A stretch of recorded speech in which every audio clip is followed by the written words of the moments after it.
Hey, what's up?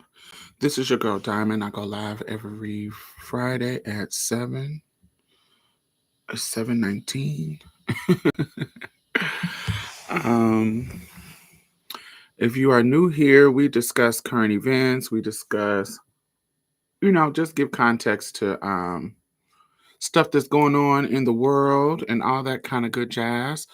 I love for you to participate in the chat. Um, we have it set to only subscribers can um participate in the chat because I am a black queer woman of trans experience, and sometimes people will used to jump in the comments and get crazy with racist and sexist and homophobic and transphobic all kind of language or whatever, but we don't like that here. If you that type of person, this ain't the place for you. And so we had to restrict it to be only subscribers who have been subscribers for a while. So yeah, that's how we do it here. If you are returning, make sure you thumbs up as you come into the room so you don't forget. Um, yeah, some of the things that we're gonna talk about. I'm gonna start the conversation talking about Cardi B and her album. So if you're interested in that, but then we're gonna get into meat and potatoes where I'm gonna talk about Gen Z, Gen Alpha, some of the differences that they have in that doesn't apply to some of the feminist conversations that we have. And I think it, in some context, cultural context that I think you may know or may not know, that can explain a little bit more inside my conversation about trans maxing, inside my conversation about Charlie Kirk this week on the podcast, inside my conversation about how younger, particularly white men, but men in general, how they have become more susceptible to the rhetoric of the right, and more radicalized. So I want to give a little context from my perspective, and I'm gonna, of course, bring in some other people's perspective, and that's what we are going to talk about. I know that a lot of people are talking about this, and we're kind of, you may be burnt out about some of these subjects. It might give you anxiety, but I think that the blessing about the time that we are in right now is that you can listen to a lot of people. It was a time when the news and the blah blah blah, blah, and that could be a bad thing. But I'm talking about if you have the discernment to do your research and make sure that the people who you listening to know what the fuck is going on. It actually can give you a wide range of context of what's going on in the world. That's why some of the problems in the black community, not problems in the black community, but some of the problem with um, black images, black messages is because we don't have enough. And sometimes we're expecting from one thing, from one show, from one movie, from one book to depict all the nuances of our culture. And sometimes that just can't work. And we have to have multiple representations of the black experience so we can have a fuller context of who we are. Because we're not all the hood bitch. We're not all the preppy Jack and Jill girl. We're not all the metropolitan city girl. There's some country girls too in the rural area, black girls. You see what I'm saying? There's so many different layers of blackness and cultural blackness. We are not a monolith. There are some things that are similar and some things that are different, and those nuances make a difference in giving you a whole depiction of who we are. And that's just an example. And so I'm using blackness as an example because that's the most common identity that I hold. Um, that has tons of work and literature and academia around its nuances. But as as a queer woman, as a trans woman, we need, it can't just be posed. Do you see what I'm saying? The point I'm trying to make, it can't just be posed as a depiction of trans people. It needs to be multiple shows that shows trans people in a different light so people can give the context. And so when it comes to your media and your education and your and how you get your news, you need to listen to not just Diamond, not just the news, not just the internet. Not You need to really expand your palette in regards to concepts and going ons, because it gives you deeper analysis on what's happening and how things that are not in your bubble could be affecting your bubble. There are some things that are not in your bubble that are literally affecting your bubble, and you don't understand it because you may not look outside of your bubble. And sometimes that's for your self-care. Like, I don't even want to listen to that because that gives me anxiety, or that pisses me off and I get stressed out and da da da da da. Da. And I understand that, and that makes sense. And for your safety, go for it. But there is um there is a need for you to listen to other people's point of view. And please know, I'm not talking about reaching across the aisle and listening to David Duke, or listening to Charlie Kirk, or Rush Limbaugh, um or somebody crazy. No. I'm not talking about that. I'm talking about, there are some people whose job is to engage with those type of people. So people who are in your bubble that has to engage with those people, listen to them. So if you know somebody, like say that you are somebody, you need to learn about the gamer world and you're not a gamer, somebody in your bubble is a gamer and in their hobby or in their work or in their pastime, they're in those circles and they can explain to you some things that's going on over there. Do you see what I'm saying? It's not necessarily you got to go and be friend with a gamer or be friends with some right-wing buffoon. No, but you need to learn about stuff from people who you trust and who are in your community, who just may be in connections with those other peoples that you need to learn about. You get what I'm saying? So that's yeah, so I want to go into that. But anyway, how is y'all doing? Let me see who all in here. Hey Java, hey CL, hey New York, how are you? Marlon Babs, I don't know that name. Are you new? I don't recognize that name. Hey Art Ray, hey Gigi. Is that a new name? Um, thank God for YouTube, Fire Stick. I divorced cable news and network news 8 years ago. I divorced cable news in 2000 and I really divorced cable, like stopped paying for cable, period. Um, Probably 2008, 8 or 9, 10. Between 2008 and 9, 10, I haven't paid for cable. I was like, what? That's stupid. If you will have finesse on the internet, you can watch anything. Go piracy. Fuck corporations. You always make me want to step my hat game up. My snuffleupagus hat, she is so cute. Y'all currently, y'all probably ain't paying attention. I stopped when Obama was first elected, 2008. See, y'all about to see me do something weird. So y'all see what I'm eating? This is a golden kiwi. I love kiwis, all kinds, the green ones and the golden ones. I got both. But something that I recently started doing that I didn't do when I was younger, because it's kind of weird. But you know how you get older and shit change. So you see how I cut this? I eat the skin of kiwis. Do y'all eat the skin of kiwis? Everybody who see me do this, they say I'm weird, but it's sickening fiber for you, first of all. But I don't know, it gives it I like it. My friends say it's weird, but I don't think it's weird. I live for it.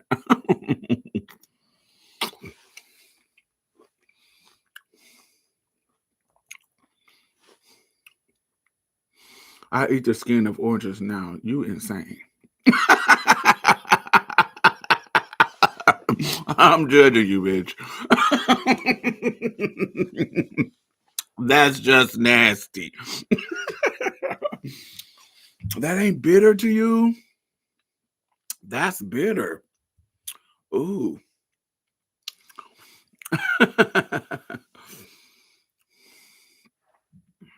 It's good. It is good fiber, I guess.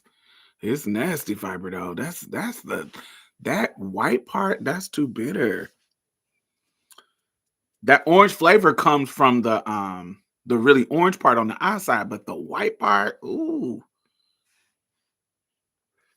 but it pairs well with a good orange. Ooh, Jesus. I couldn't do it. My sister does this. You are the only person I've seen do this, and my grandma and my grandpa eats the skin of lemons with salt. Skin of lemon with salt. Nah. My mama puts salt on lemon. I don't like that. She puts salt on watermelon too. I don't like that either. Ugh, yuck. I like putting lemon juice on watermelon, but salt on watermelon, girl. I want my watermelon sweet. I don't want no fucking salt on it. Oh, I fuck with tahini, but tahini on watermelon cool, but I like tahini on an orange. Not orange, mango. Tahini on mango, with a little sriracha. I went to the Queens Museum in Queens, New York. I think it's in Queens, New York. Anyway, um, I would did a gig there for VidCon or Comic Con or something con, one of them, where the black nerds go. And I had to do a panel on black women and was it black women in journalism or it was me, Janicia, and some other black women. And while I was headed there, when I was coming from the train, there was this Latina lady that was sitting there with her little box and her little fruits. And honey, she had a little she put some little tahini and some lime and some lemon juice and something, some shit in there. And baby, I bought that for like $2. That shit was so good. Ooh. And so I've been addicted to it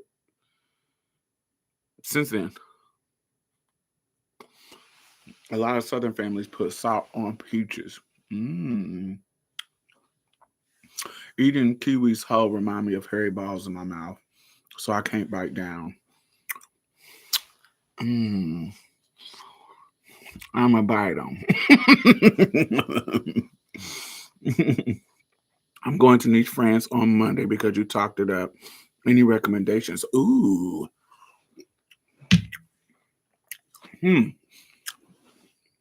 Make sure you learn a little bit of French because that is a bougie area of France. And one of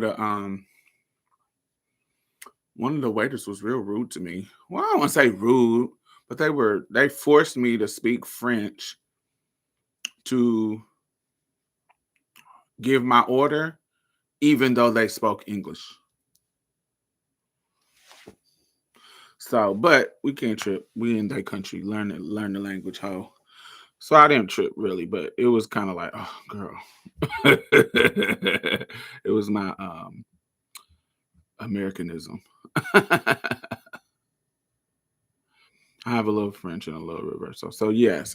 So that go on the beach. There's a restaurant in the middle of Blue Beach. I don't remember what it's called, but it's right there on the beach and it was delicious. There is a so there's a restaurant. God, where all the boats are docked? It's like right there before you turn that little corner to get back on the street to go to the beach part. It's like right there on the God, what is it called? It's right where the boats are docked for the tours. Right there. We stopped in that restaurant and that restaurant was delicious. Actually French cuisine. So I'm somebody that doesn't like Italian food. And so when people be like, "Oh, Italian, Italian," and making Italian seem like it's just like, "Ooh, the best cuisine in the world," and da da da da. It's always late to me. I'm not somebody that's into Italian food. And so I thought that French food was going to give that same kind of vibe, where it was because they're centering European culture. They've, you know, oh, it's the best food and cuisine in the world. French, French, French, French, French. And it always associated with white people because my grandmother was uh, um, Julia Child's like stan, baby. She had all her books, the French cuisine or French something, whatever her books was called. She had all her books. And my grandmother, honey, that was her wanting to be classy. So when I think of France, I think of, white people and just and they're a different level of white people. Like they almost is the classy white people because their connection to fashion. It always left anti-black classist taste in my mouth. French culture and French cuisine. Before I went there, it was like that's what I thought about. So it was like, eh. But when I went there, not much change, but but the food was actually way more delicious than I actually thought it would be. And so, yeah, it was the food. Try all the food. It was yum. What else is in Nice? What else did I like? I just like being on that beach. The beach was cool. The water was blue, blue, blue. It's called the Blue Beach, so it's blue, blue, blue, deeply blue. Um, Go on like a boat tour. Yeah, so that's what I think about Nice. Um, Let me see. Who did I miss? Hey, Hannah, Kevin, Jay, Kay, Kay Dosey. How are you, Trishan? All right, I think I got everybody. All right, so let's start. As you come in, make sure you thumbs up. It's 36 people in here. Make sure you thumbs up. Um, what y'all thinking about this Cardi B? We ain't gonna stay on this long, but what y'all thinking about this Cardi B album? The best food I had in Paris was Italian, believe it or not. Okay. Yeah, I don't really fuck with Italian food like that.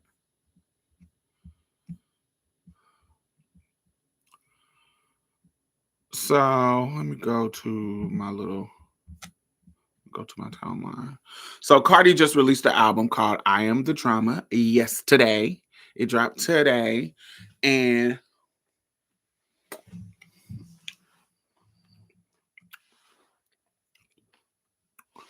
I enjoyed it.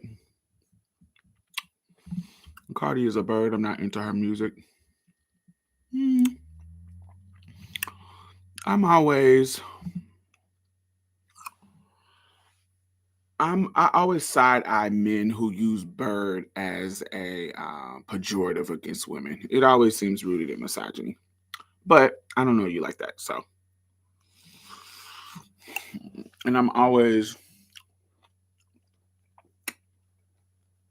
what is your definition of a bird?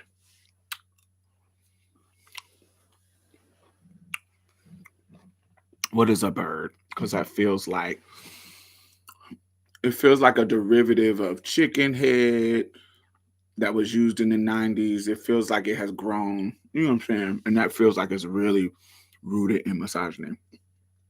Yeah. Yeah, I know bird is a New York thing. She from the Bronx and I'm from Queens. Yeah. I'm a well-traveled woman. I know I'm in communities with many places.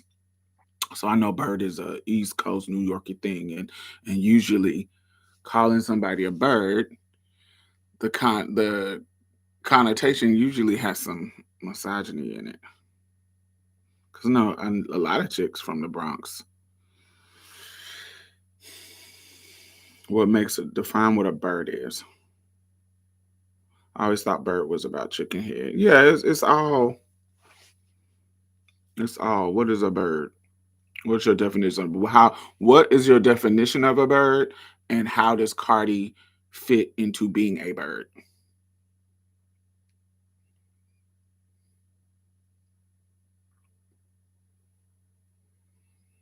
Yeah, I want to hear what that is. What is your definition of a bird, and how does Cardi fit to be a bird? Yeah, I always thought a bird was. Oh, I read that. Hey Ty. So while you answer that,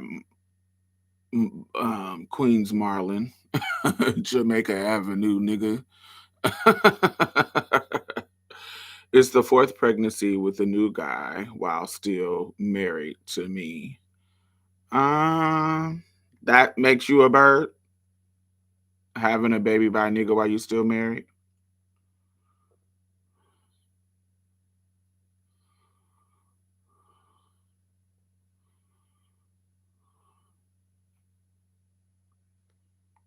It makes her a bird. Interesting.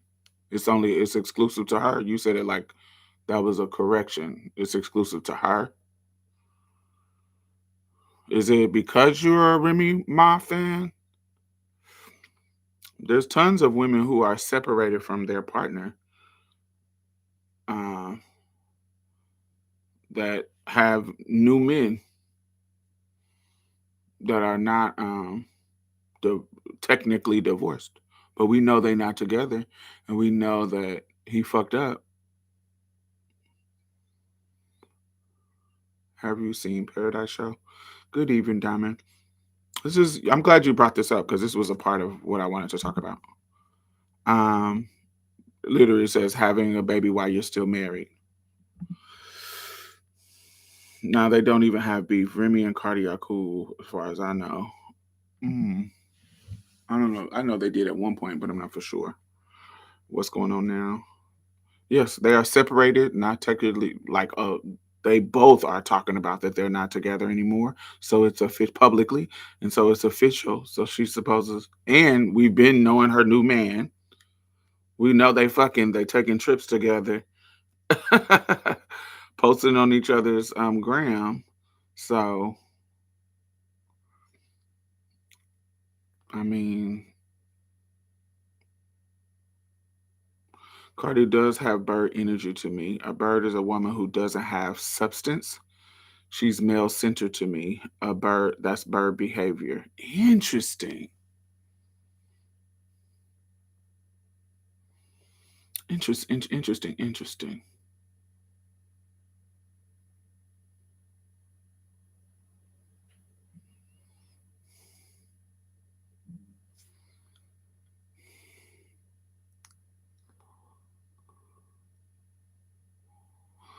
How does a woman with a man that she cares for, that she wants to support, and that she wants to be in relationship with, how can she seem not male centered? If she's a femme, I was asking my friend this. I was like, what does a liberated femme look like? Liberated from the male gaze. What does it look like? How can you tell that femme from a pick me femme? What does that look like? And so I want to see what does it look like for a woman who has a man who want to be with a man in this world? What does it look like?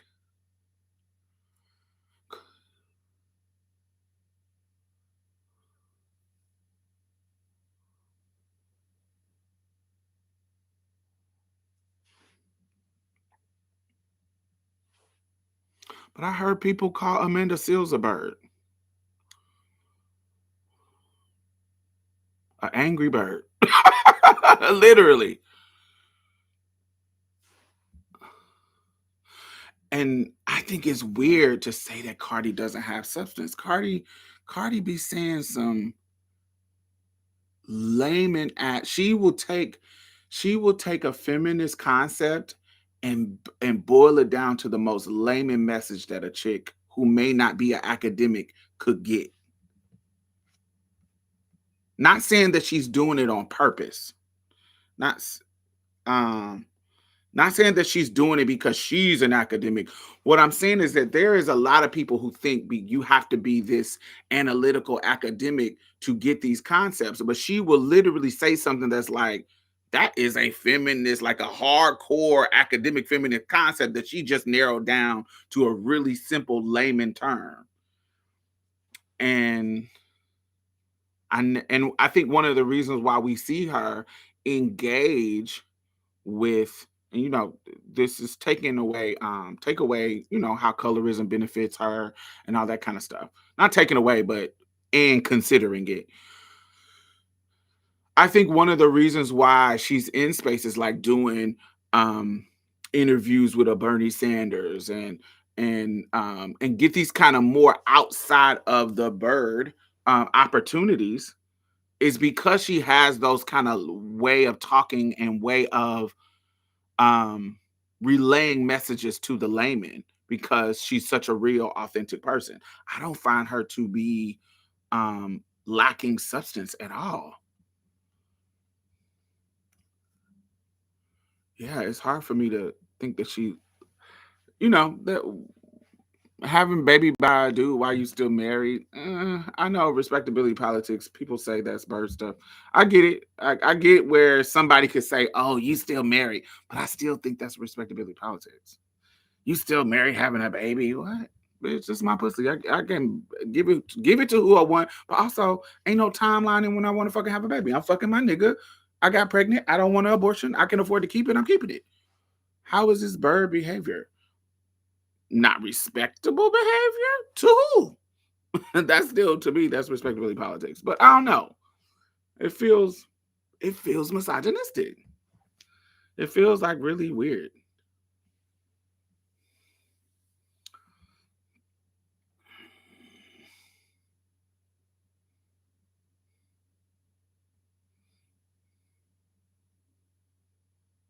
Nene tries to use the same jab. Keep your legs closed to marry men, even though and his the man and his wife has been separated for years. I think y'all forget a lot of the rules don't matter when people have money to an extent. As and who's and when you don't have money, who is making them rules up? As long as you can take care of children emotionally and financially, it really don't matter who they're for. And these niggas sure don't be giving a care. All these niggas that we talking about got baby mamas, a bunch of them. And they don't be getting judged, but we the birds, the girls the birds, not me, I can't have babies, but the girls who having the babies is the birds because they having babies. I don't know. I don't know. It feels kind of weird.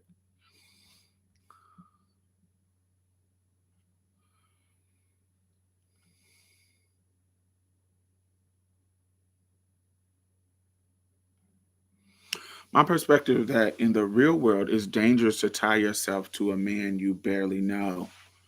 Hmm. Hmm.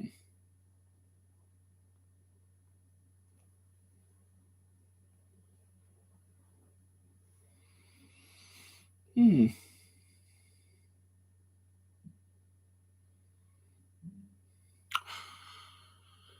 I think that that is practical.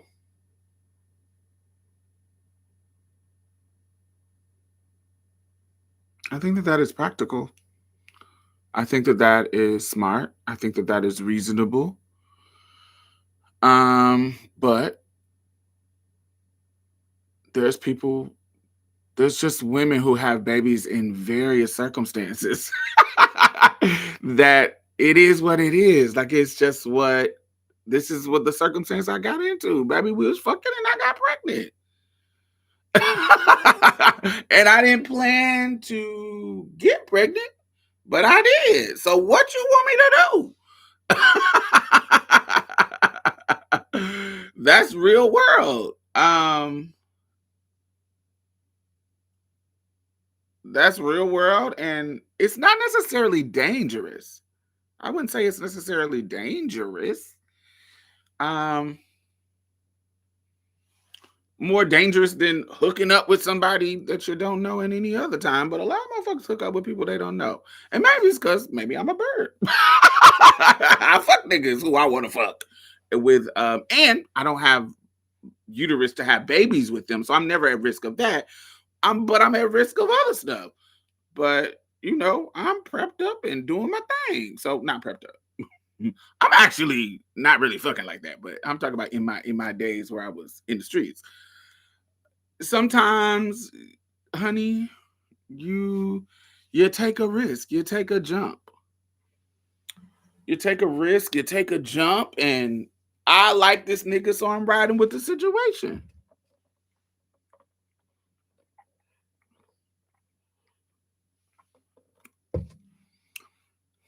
Hey, my Haitian husband, how are you, babe?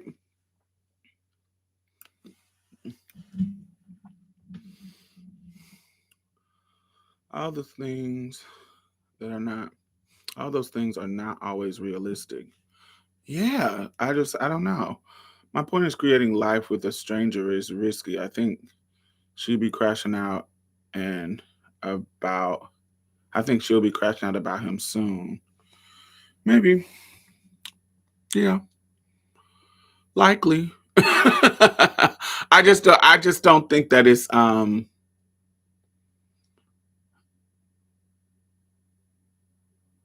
I just feel like the situation that she could be in with Stefan, she could be in with anybody. Amen. Everybody on that. Um, I feel like if you date men, it's risky. If you date men, any man that she would date after Offset, she could be crashing out for. I mean, that is the issue. If you're a cis woman or not a cis woman, if you're a woman that dates men, you could meet a dude and be knowing him for 5 years, and a year into the relationship, you crashing out with him because he doing fuck shit. I mean, what's the difference between me knowing him for 6 months and me knowing him for 5 years if both of them can end up in me being a crash out? The risk is still the risk, regardless if I've known him for 6 months and I've known him for 5 years. A cheating ass nigga I married in 6 months, opposed to a cheating ass nigga that I married in 5 years, 3 years, or whatever, however long. It's still a cheating ass nigga. It's still the risk of I'm at risk of cheating with a nigga cheating on me or abusing me or whatever shit that niggas bring to the table that can be problematic. I'm gonna be risking it anyway. And if I'm vibing with this nigga for a year, and plus we don't know how long they have been engaging either. It could be longer than we actually know. It's not like Stefan wasn't in their circle.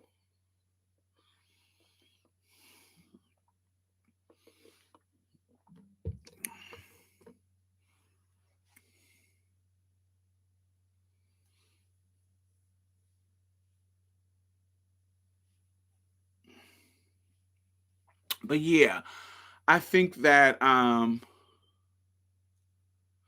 actually because I love the mess, I actually live for it. I actually live for if you thought there was any hope for me to for us to reconcile, nigga, nah, I'm gone and I'm having a baby with another nigga. Fuck you.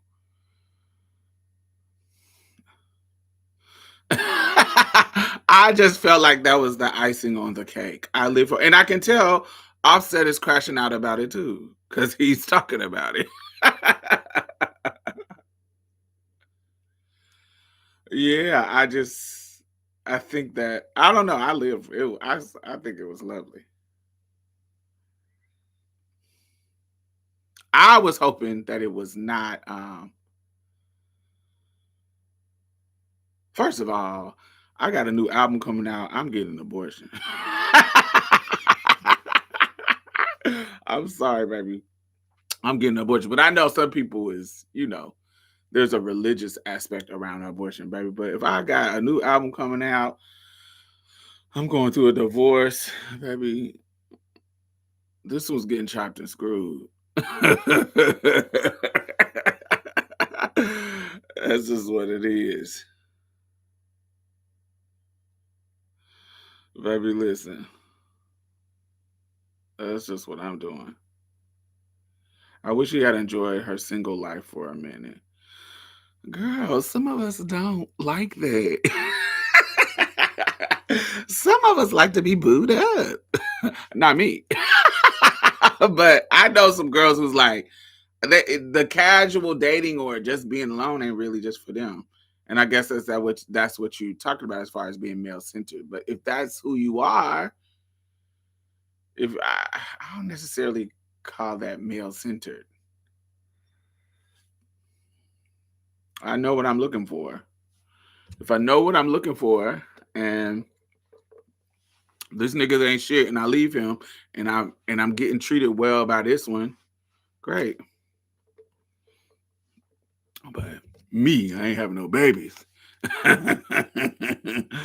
Baby, I can move on quick, but I ain't having no babies. That's how I would think about it. You already got 3, girl. Let it go.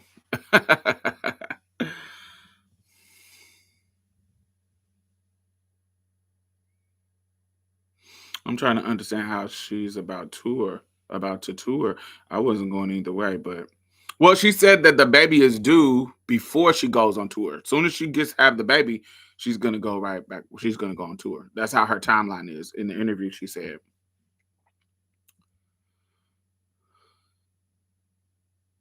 Did you see the picture he posted and deleted? No, what was the picture? While pregnant.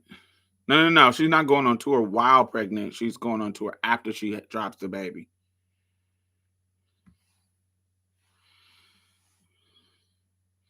This ain't the 90s. Women can tour. I think this is we're in a different era of time, y'all. This is a different era. Um, Bona, Grant Chester Meadows. What is that? What is Grant Chester Meadows? What is that, and what is the context of that in the conversation?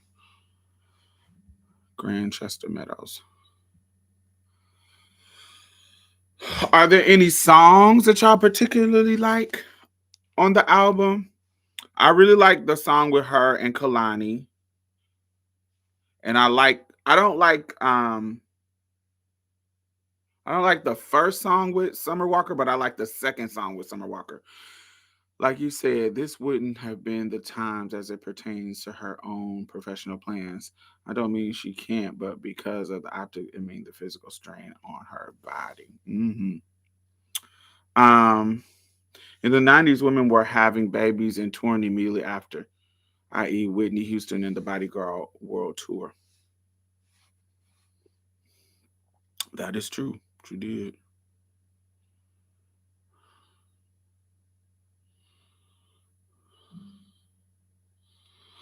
So I really like Bodega Batty. I love Pretty and Petty.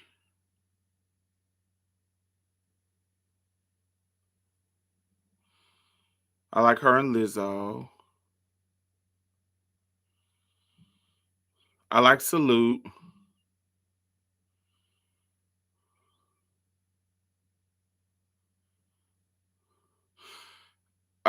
I thought it was funny that people thought that Janet was going when the song is called Principle. I thought it was funny that y'all thought that Janet was going to be on a whole brand new song, recording stuff.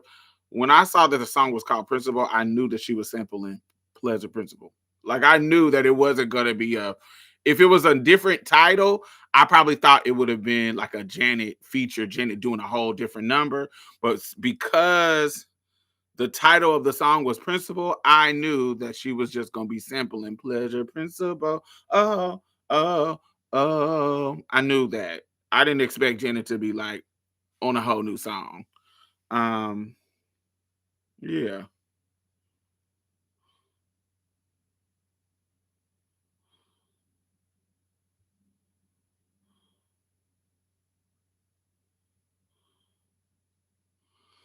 Putting featuring was misleading as hell. She wrong for that. But I mean, it is featuring her. It is. It's Janet's voice.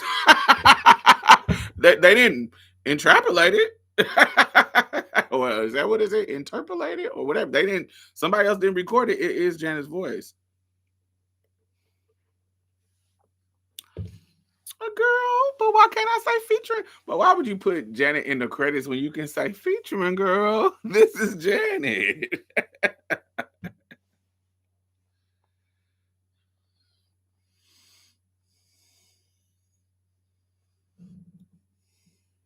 Yeah, that's Janet. It's actually her. It is Janet. Hey Todd, nah, she hit us with that one too. I mean, it is Janet though on there. Um, yeah, I really liked. I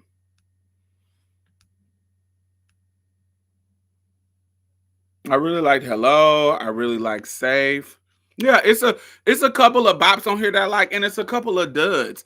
I think some of the duds are the ones where which goes back to what Tia was talking about. I think there's too many songs about niggas.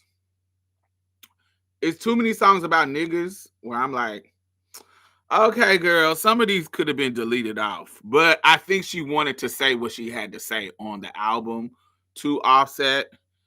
Um, But I also know that as an artist, your art is going to reflect what you're going through at the time. She's going through a lot of nigga shit.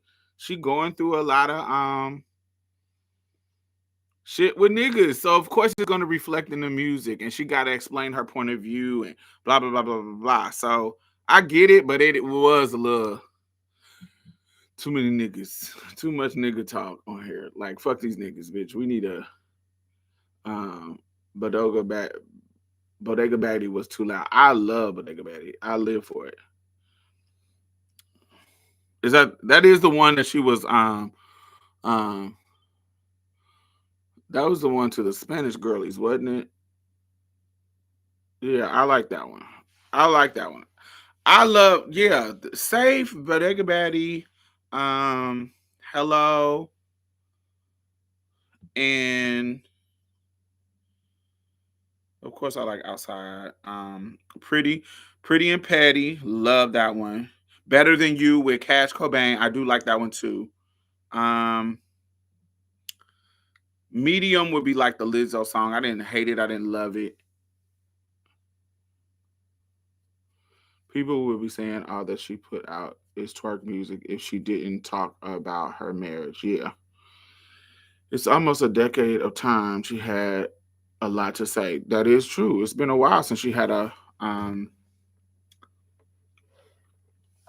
a album out. Um yeah, I enjoyed it. Diamond, would you go to her show? I don't go to anybody's show. Like in regards to like big arena people, I don't go to anybody's. I could afford to go to Beyonce, didn't go to hers. Yeah, I'm not I learned that I'm not that person. I'm not a person who likes to be in that big of crowds. I don't like when you go into the crowd and then you got to deal with the shit to get out, the traffic to get out. That frustrates me to no end. Um Finding your seat, the crowd singing the songs, and I can't hear the actual singers. I hate it. I like really small, intimate settings. That's why I really like people when they are small artists and a lot of people don't know them because you can go to here in Houston. There's a place called a White Oak Music Hall or Jones Hall, and you have a more intimate um experience and you can actually hear them singing your song that you want to hear the artist sing. I am somebody who don't like to be at a concert where everybody is singing the fucking songs. I want to hear them do their shit. And I know that's stupid, but that's why I don't go to them because I don't like that experience. That's not a good experience to me. Yeah, so I wouldn't go to Cardi B show. And I am not a I'm not a hip hop girly. I like hip hop music, but I'm an R&B girly. I like vocal music because I feel like I'm a vocalist and a songwriter. So I really like melody, but I'm also an 80s baby. So I grew up when hip hop is coming up, and I do appreciate hip hop. I'm a part of hip hop culture in that regards, but I wouldn't call myself a hip hop girly. I'm more of a, I'm more of a R&B pop girly actually. R&B pop girly. That's my and and gospel girly. If you look at my list of music of what I listen to all year round, it's gonna be fucking R&B, gospel, and pop. In that order, in that like intensity. R&B for sure. Um R&B and then um gospel and then pop. Your sweater is over. Thank you. It says not PLC, baby, black. Boop, boop, boop, boop, boop, boop, boop. I got this from Funny Acting Black Girl merchandise. But I think they going out of business. I'm not for sure. But yes, not PLC, black. I'm black. Um, so you'll enjoy a Jill Scott show. Yes. I would never go to a Michelle A show. Michelle A got one song that I like. One and a half. I'm a bird because I primarily listen to hip hop. I don't do no soft love shit. I'm straight thugging. Yeah, I don't be listening to hip hop like that. Saying, not everyone can perform to crowds that big and make an experience anyway. You gotta have some coins. You gotta be a black capitalist like the Carters. I understand. We left 20 minutes before Beyonce Renner. I left out to avoid the crowd. Yes, child. I hate that shit. I hate it. Hate it, hate it, hate it, hate it, hate it. All right, all right. I got one more thing I want y'all to delve into on the Cardi conversation before we get into the meat and potatoes. Where we at? Damn, we 47 in. Talk about Cardi. Anyway, all right. So I think this is colorism. But maybe not. Maybe I think it is, but maybe it's different for y'all. I watched this video and this girl made a good point. It is funny how y'all are saying Cardi is cool with having a baby while she's still married. But Clarissa hooking up with Papoose while he's still married, y'all got so much shit to say about Clarissa, but y'all defending Cardi. That's a spicy point. I think that's a good point. And I think it's colorism. I think that has something to do with colorism. I think that has something to do with two things. The man that's involved, because Papoose, prior to this situation, was kind of put on a pedestal of being a good man to Remy. If you think about it, like Papoose being a good man, I think makes people judgment of the situation different, and Offset being a bad man, like, you see what I'm saying? I think there's a difference in how people's are going to respond to the thing. But I think that's a good point people were making. I think people just ride hard for Remy because people love Remy and Papoose as a couple. They sure weren't trying to say that about Clarissa to her face, though.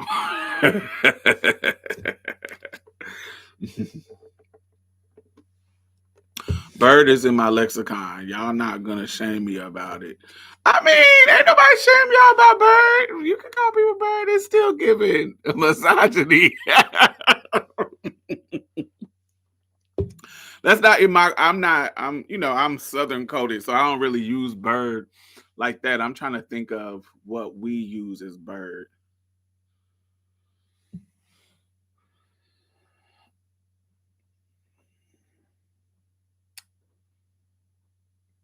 There's multiple words that has that same kind of connotation. Of course, a thought. I'm trying to think of something more current. Thought has been super overused. Um,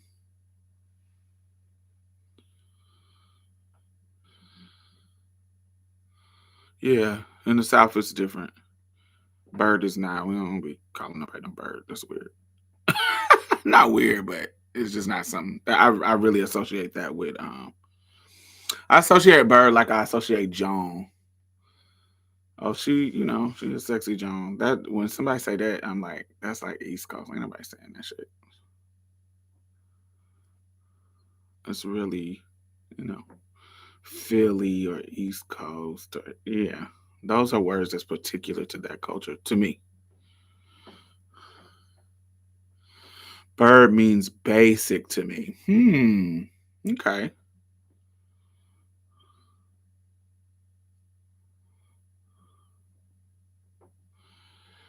Clarissa gives bird every time she opened her mouth. What do y'all think that that's about? That difference in opinion. Do y'all think if they both birds, they're doing what birds do?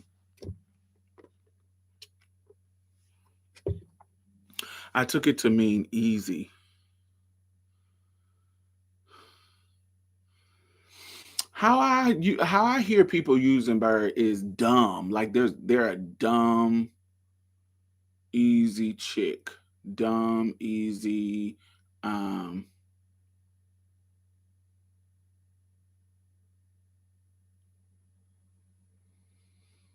dumb, easy, shallow. Dumb, easy, shallow.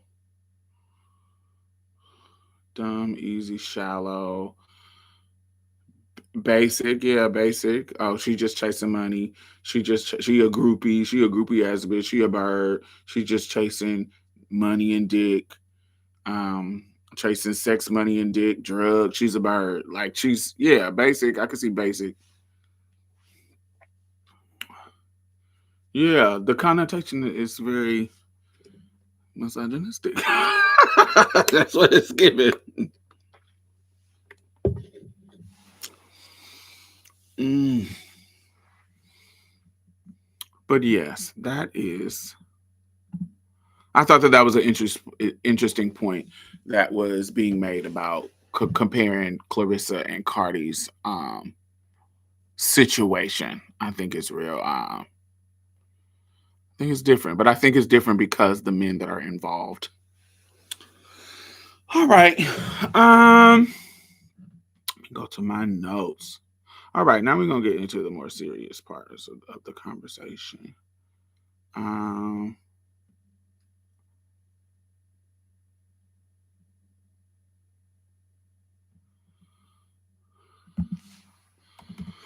okay. Um, So this is like a just a deeper dive into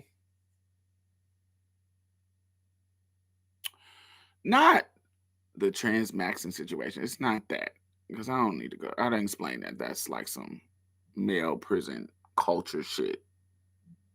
That's just weird. But I also when we're talking about these boys, these kind of like impressionable boys, I wanted to kind of deep dive into that. Now, I know we kind of burn out by people talking about the male loneliness epidemic because, bitch, y'all need to get that shit together for yourself. You need to, that's not our job to fix. Y'all need to gather your brethrens, gather your coins, and gather resources to figure out that labor to get your shit together. That's y'all job. That's not our job. Um, so, but I think because we are not we, I'm just saying we because I'm a woman. I'm not a birthing woman. But I have raised boys, um, quite amazing boys, if I say so myself. I think because we are birthing boys, you are birthing boys, or we are raising boys in this world, that we might have um some benefit in investing. Not everybody. That don't mean you fixing everybody, but we might have some benefit in shifting, not shifting our strategy in how we are engaging with boys. And when I say boys, I'm not talking about grown ass men. I'm talking about boys, adolescents, and teens. That's what I'm talking about. Okay. So, I think the problem is, as a trans woman who has a boyhood that I am not ashamed of, that I think adds value to my womanhood, that makes me different than cis women in a way that doesn't take me out of womanhood, but just enriches my experiences and vantage point and perspective of womanhood. Are you getting what I'm saying? I don't think that my having a boyhood invalidates my womanhood. I think it enriches my perspective in how I think about my womanhood or yours. It doesn't mean that I am replacing anybody, trying to replace anybody, trying to be cis, trying to invalidate the hardships or the differences that I have with cis women. I am, that's not what I'm doing. I'm coming with a different perspective, with a different history.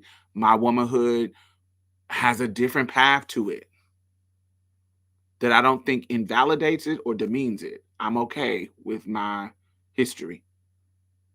It got me to where I'm at. It is what it is. So I want to start there. So I think, as a person who feels like an expert on gender, I feel like an expert on the nuances of,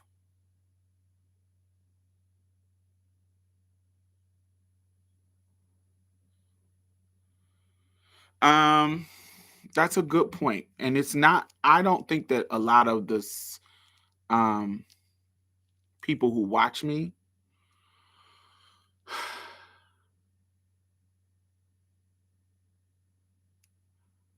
I don't think I have to explain that to a lot of people who watch me, but I do sometimes say things not because I have to, but I think that it gives people language when they're outside of conversations with me and listening to me. The language that I use, they can equip it in when they are in educational moments with people.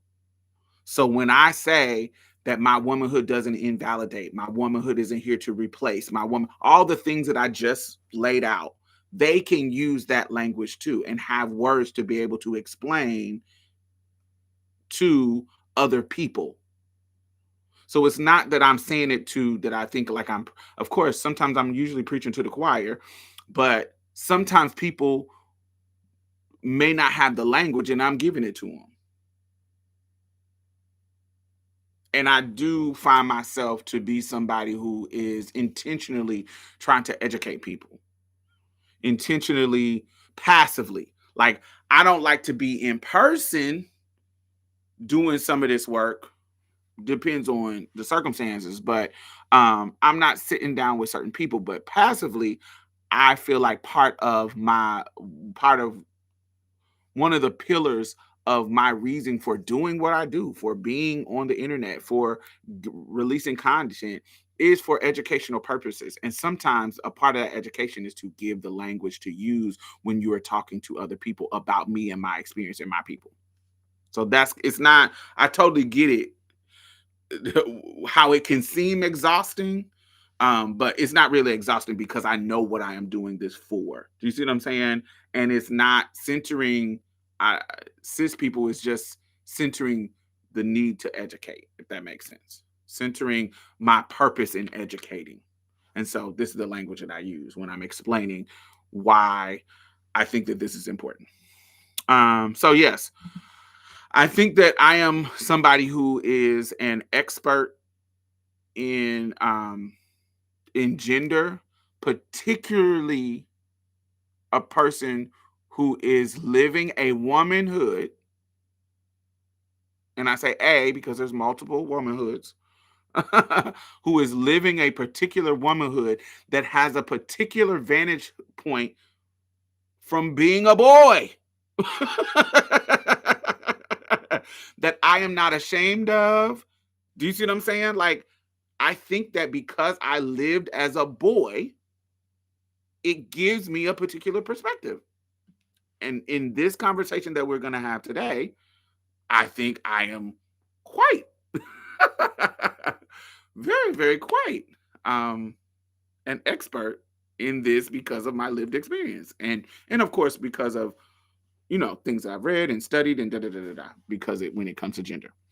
And so I want to say that I think one of the problems that we have right now with our younger generation, and when I say younger, I mean um, Gen Z and Gen Alpha, um, we have a problem and we have to examine and undo. I think we have a problem with gendering core human capacities.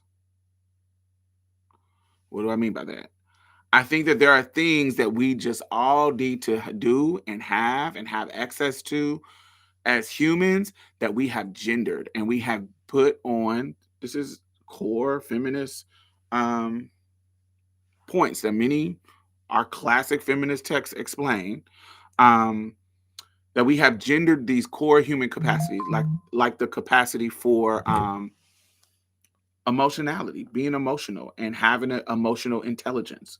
Because we have gendered emotions,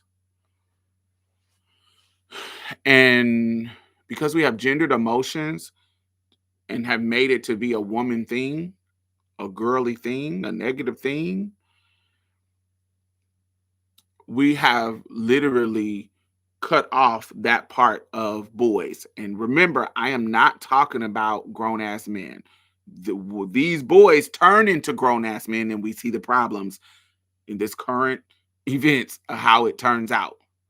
Um, there is a book that I love called "Build Up Boys" by Naroe Way, Niore, last name Way, Way. I think it's Naroe Way. Um, um, and I just think it's a great book about boys and adolescence. And so, boys and adolescents express a deep, when they are younger, and I know this from my own experience, and I see it in the world around me. When boys are in their pre-adolescence and in their younger adolescence, if you talk to them and they have interviewed, this is many studies that have done this, not just one, many studies. When they interview little boys, they express a deep emotional love for their friends. Like, it's something about a friendship when you're a little boy that is special. That is, um, because you're a kid and you haven't grown up and have these expectations, it is beautiful. It is a special thing. And we talk about little boys. We're not saying that this doesn't happen with little girls. So, um, but it's a special, deep emotion where you will hear them talk about their love for their friends. If you have a little boy that has a friend, they really are able to love on them. They're really able to be bros. They're really able to have a intimate connection, emotional connection, intimate connection, hug each other, um, do physical affection without the judgment of unless you're in a fucking hateful ass homophobic ass home, then you might get some negative stuff. But usually it's kind of, they're a little bit more free, so they are able to express this emotional deep love for their friends. But over time, in late adolescence, there is a shift to shutting down that emotional connection because they are now getting older and becoming to men. And so there starts this shift in where they're like, no, that emotional shit don't really work for you becoming a man. And it's not just the parents. Now the whole world is doing it. The people at your school, when you're young, Y'all just kids, so y'all just having fun and being free. But when you're older, it starts to be not only the parents and your home structure, but the world started to give you this messaging, and the students started to give you this messaging. People in your peer group start to incorporate the messaging that they're getting from the world and their parents on, and now in the culture of late adolescence, it's starting to come from everybody instead of just, maybe your parents or da da da da da. And it starts this mockery of wanting that connection. So even a little boy wanting that connection is mocked, like wanting that friendship, wanting that deep emotional love for your friend, wanting that, they have to sever it. It's something that they have to do because it would be deemed as gay because of homophobia and misogyny. When you are coming up, when you that whatever you had when you were younger that allowed you to be friends with boys in a deep way, we're not talking about sexuality, we're talking about friendships and emotional connection. It starts to be deemed as mockable. It starts to be deemed as gay and too girly. They start to demonize anything related to girls and related to femininity and emotionality. And remember, I'm talking about your whole world starts to do this. I don't want when you're young and you're engaging with your peers, the other innocent children, they are not affected by it yet. Now, of course, you can have a parent that says, no, boys don't cry. You can have one of them twisted ass parents. You can have one of them. And it's like, oh, but your peers are still innocent children. Do you see what I'm saying? But once you get into late adolescence, the peers have been reared and impacted by the world, the parents, boom, onto them. And so now they too are policing that demonization, that kind of emotional connection too when it comes to boys in a way that is not happening to girls. Girls can still be affectionate, holding hands, walking down the street, doing each other's hair, touching each other's body. And we're not talking about sexuality. I want you to make sure that we're not talking about sexuality. We're talking about normal affection or touch or just normal connection, human connection. Okay. So now the people, your peers too, are demonizing anything related to girls when it comes to you being a male. Femininity and the emotionality. When the emotionality, to me, that emotionality and that connection is a fundamental need as a human. And so that's when I say the problem, we have gendered a core human capacity. Like having emotional connection, we all need. We all need that. And so when we sever that, what happens to those boys? What happens to those teenagers? What happens to them? There is isolation. And when studies have interviewed boys from the time when they're 11, 12, 13, compared to the time when they're 16, 17, 18, there's a total shift in how they talk about these kind of friendships and that kind of emotionality. And we love to make it seem like, oh, this is just them going through puberty and testosterone has changed them. These little teenage boys got an attitude now. They don't like their mama no more. No, the world is telling them that everything associated with a woman is fucking bad. Everything associated with a woman is girly, annoying, weakness, lame, soft, vulnerable. You are not, as a boy, you're not supposed to be none of that. And we know this. This is common talked about in feminist conversations. Common talked about it as a problem. And what's crazy now, even men, these podcast bros, while still trying to hold on patriarchal rules, they also borrowing from feminist ideology, feminist work to say, y'all need fucking therapy. Y'all need access to talk about how y'all have been sexually assaulted and not laugh about it and not make it a joke. and not make people, when you say you've been touched by a woman, they're not just saying, oh, you should have liked it. What, you scared of pussy? No, bitch, I'm not supposed to be touched by a woman at 10. Some 20-year-old woman at 10 years old. I'm not supposed to be touched by, you not supposed to be Lil Boosie paying for prostitutes to suck my dick at 14. You're not supposed to do that. And the work that women have done to normalize not making this a joke for men, as much as we take it serious for women, we want to take it serious for y'all too, because it is causing us problems. Because when you go out in this world as this toxic ass fucking nigga, you harm people. And so even them, they are now having conversations about the inappropriate shit that's happening to them.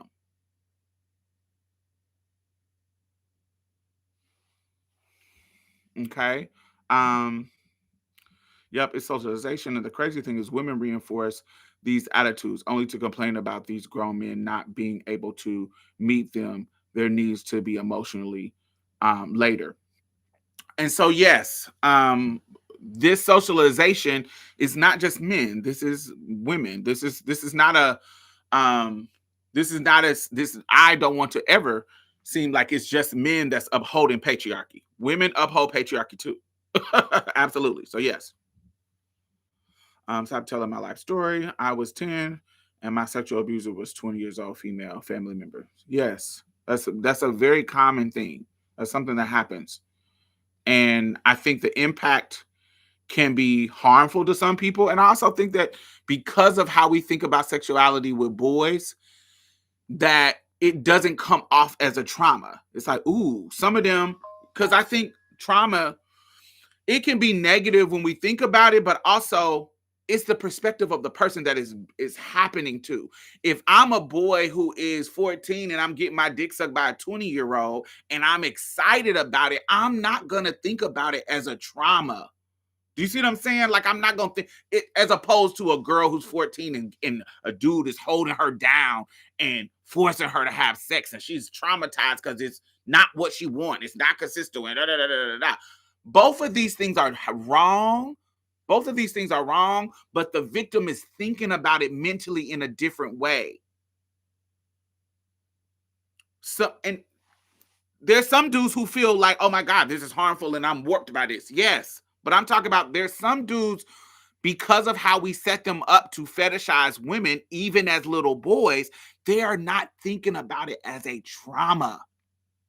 They're thinking about it like a fucking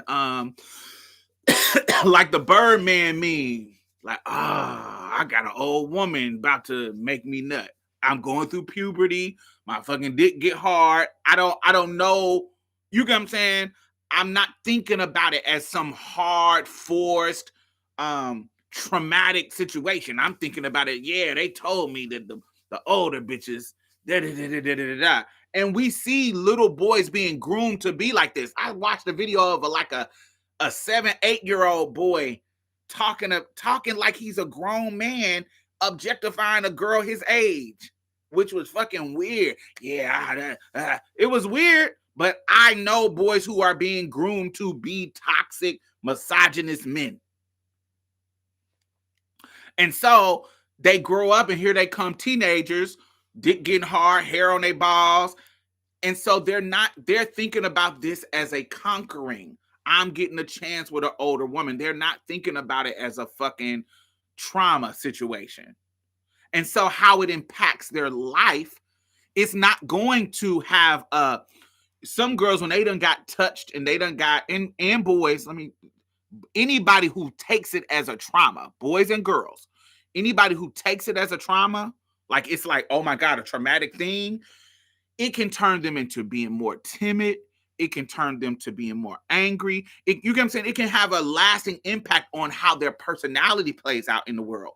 But if this boy is taking it as a conquest, I'm conquering a gift, whatever, even though it's wrong, if somebody's on the outside looking in, they are taking it as something that can give them confidence as a man in a world that's going to be patriarchal. Do you see what I'm saying? So it's not going to show up in this sad, oh my God, I've been traumatized. by this woman touching me at 14. They're not taking it like that. So it's not the negative impact on their life in regards to their confidence, how they show up in the world. If it was just a positive experience, it's not going to show up with the same ramifications as something showing up as a trauma situation. Do y'all get what I'm saying? Does that make sense? So I see men who is like, well, it really didn't do anything to me, but that don't mean it wasn't wrong. That doesn't mean it wasn't wrong. I'm telling you, if y'all go back to my Love Beneath video, where I'm talking about, the video is called Willpower. And y'all go back to that video, I'm talking about a grown man who was grooming me. Did I feel like I was being groomed in that video? No, he was 28. I was fucking 16. I liked him and I wanted to do it. I wasn't forced to do it. It was a wonderful experience. I enjoyed the sex. I enjoyed it. I loved it. But the power dynamic was wrong. He was somebody that worked at the group home that I was at. He was older than me. The power that he should not have been doing that to me while I was in that situation. That was wrong.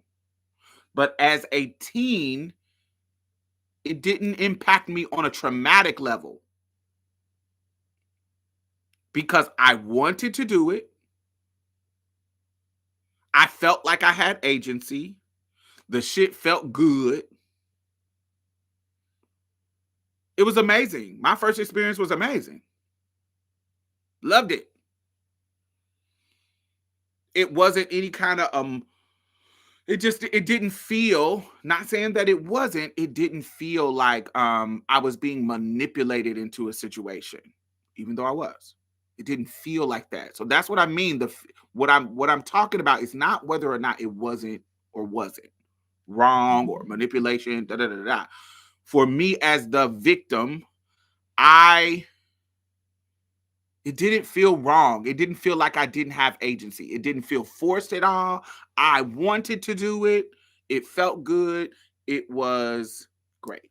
So as I got older, in my mind, I didn't feel like that. I don't register that as a traumatic experience. So that didn't make me feel like, that didn't shift me. That didn't shift my personality. I was still the flamboyant, young, feminine trans person. I still was that. I didn't think of it as, negative, and it wasn't a trauma. So I wanted to kind of point that out. But it doesn't mean that it is wrong. We require boys to, once we get into this later years of adolescence, we require boys to man up. And this manning up, excuse me, this manning up is the start of a transition to a very individualized, isolating existence. We are training them to be the kings of their castle. We say shit like, yeah, you're the man of the house. Or when you become the man of a house, when you become somebody's husband, when you become somebody's boyfriend, we are training them to be the kings of the castle. Okay. And we're training them to be the lone leader husband.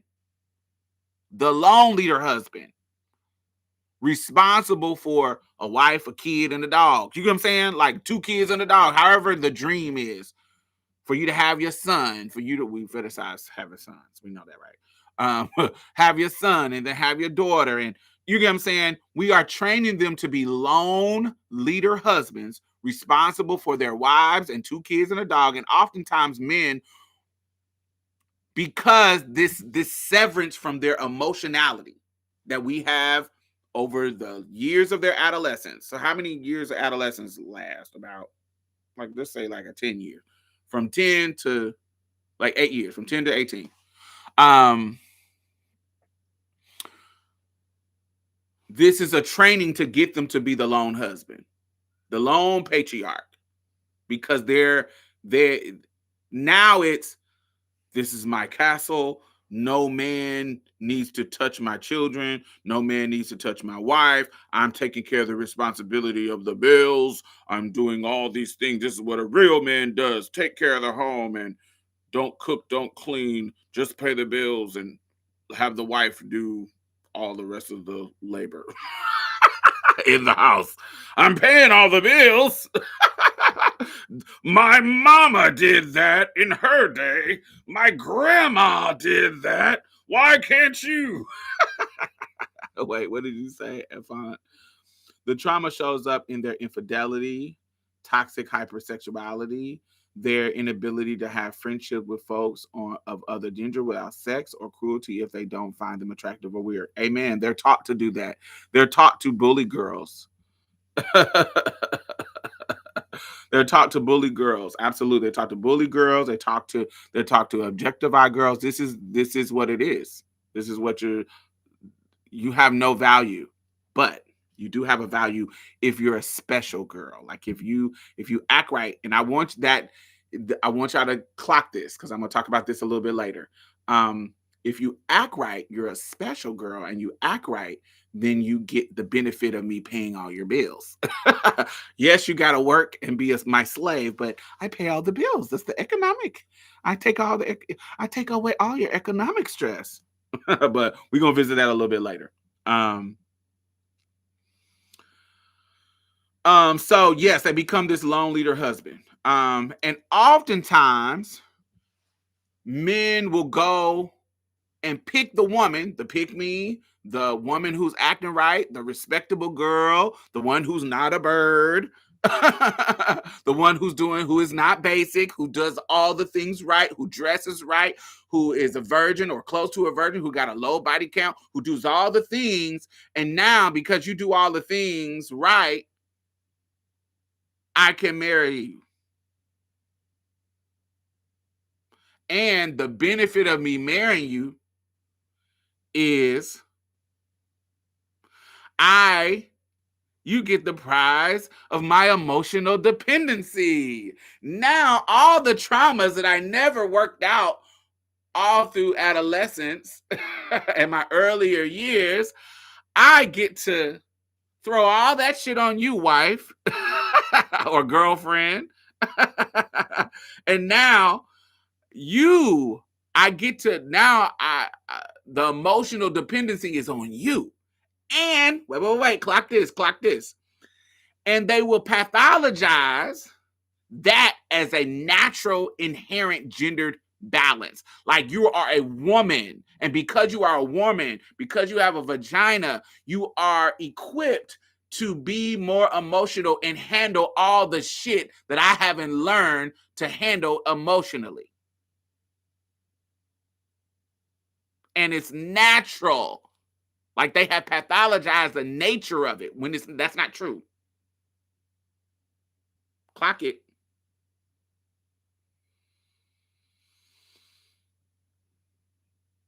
So now you have to do the labor.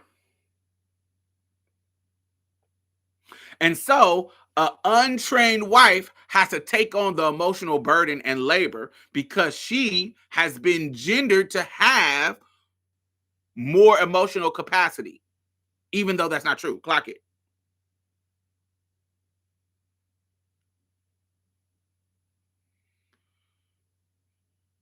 The pathology is that you have the labor, you have the capacity. You're a real woman. You have the magical uterus that allows you to deal with all of this shit, this trauma that I have in me as a man. And I use your body I should have access to your body because I also learned that busting a nut is stress relief because I've learned through porn and masturbation and I've learned that busting a nut is stress relief. So now you are required to be my stress relief. Not just my emotion, not just the emotional labor that I really don't want to deal with because that's feminine. Even if I am married, I want to be able to fuck you when I want because you are my stress relief. So I should have access to your body all the time, whenever I want, because that's your job. You should be able to just do it. You're a woman.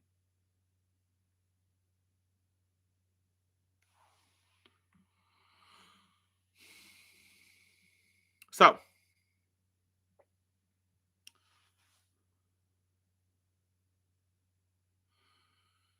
and all of this stuff that we talk about was worse in generations before us, before millennials. Okay. The socioeconomic power dynamic of relationships have shifted a lot too in this day and time. Women are not in the same financial prisons that our mothers and our grandmothers were, where they had to deal with that emotional burden and that labor to even survive. Now, this is common feminist conversation. Our mothers were forced into staying in relationships. I know that the men love to romanticize it. Why the relationships don't last like our grandma and grandpa. Bitch, because grandma didn't have nowhere to go. Grandma couldn't get a bank account. Grandma couldn't get a credit card. Many people have made this point. This is not nothing new. Many people have made this point. They couldn't leave. They had to stay. Where they was gonna go with all them fucking kids? With no bank account and no credit cards, no help, no church shaming you. Church is shaming you. Even police officers that's at home beating their wives, when you leaving your husband to beat because he beating you, the police officers that's coming to help you be beating their wives. It's crazy. So they were in very different circumstances, and there weren't jobs. We talked about this in the Miss Magazine video I did a couple of weeks back. And the jobs that you had, the only jobs out in the world was fucking for women was secretary, maid. It wasn't a lot of high paying jobs for women in their era. So even if I could go out and be free, the jobs was fucking whack. So this is all old school second wave feminist shit that's been pointed out in multiple books. Read your books. So this ain't nothing new. But what is new is we're in a different era where millennials, we started to get more opportunities based on the work of women of the 50s, 60s, 70s, 80s, da da da da. When we get into adulthood, we're reaping those benefits of the feminist movement, okay? And so we start to get more job opportunities. We start to actually make money. And what we are seeing is that pay gap for generations younger than millennials, not millennials and higher, generations younger than millennials, it is shifting, baby. So currently, men in younger generations are not making money like the old heads were. They're not making money to the extent, okay? That money imbalance between men and women, while overall the gender pay gap is narrowing. Younger women are earning, and when we talk about younger, we talk about Gen Z and Alpha. Younger women, girls, sorry. Some of them are women now, yes. Are earning close to or even more than younger men in certain ages, in certain age groups and locations. But in both younger men, in both age groups and locations, younger men are still out earning them in other locations. So I don't want this to be a blanket. While it is narrowing, in certain places is switching, particularly metropolitan places. Like when you go to major cities, that pay gap is either equal or the women are making higher. Like when you think about LA, New York, blah, blah, blah, blah. There's a shift happening.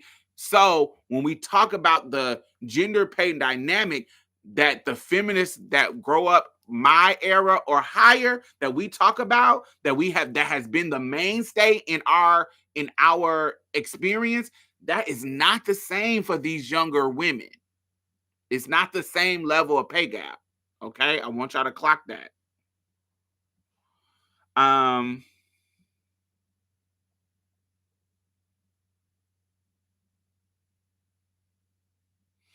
Some of the things that affect some of the things that affect this differences in pay gap is there is female in higher education, the alignment, and a decline in male dominated industries. So there are tech industries that are failing. There are industries that are just kind of going to the wayside right now, okay, that were dominated by men. So those numbers are dropping down when it comes, they're declining. For example, in 2019, younger women earned 102% of younger men's earnings in New York, in Washington, D.C., and in L.A., according to the Pew Research Center. Gen Z, for workers between 16 and 24, particularly in the U.S., the gender gap, particularly in the U.S. and U.K., the gender gap was reversed, with women earning slightly more. It wasn't like a big wide gap, with women earning slightly more on average than men, according to Workplace Insight. But I want you to remember that I'm giving you particular circumstances. This doesn't mean that in the rural areas of Mississippi that girls are making more money than boys in Gen Z and Gen Alpha. We're not talking about that. We're talking about particular age brackets and locations, okay? Particularly in the 24, 34 range or younger. 16, any working age group up to 34. So younger than me. Gen Z and Gen Alpha. So it's important. Oh, wait, let me go to where my notes at.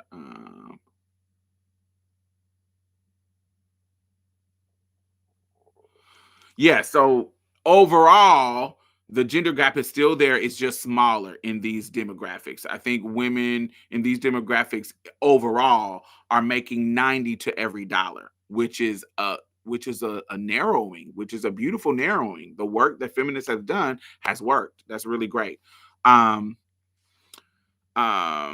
In certain, but like I said, in certain metropolitan areas, young men still earn more. Certain ones I just named: New York, LA, DC, where it was positive, where the girls was up there. But there's certain areas it's not. So I want that to be very clear. So, I'm saying all of that because it's important for us to grasp as millennials, as old heads now. Gotta accept it. We in auntie status, right? Auntie and uncle status. And whatever, what's the auntie uncle gender neutral word? Auntie. I don't know what the non-binary word for an aunt or an uncle. What it would educate me, y'all. Do y'all know? Have y'all heard nibblings? I thought nibblings was your non-binary siblings.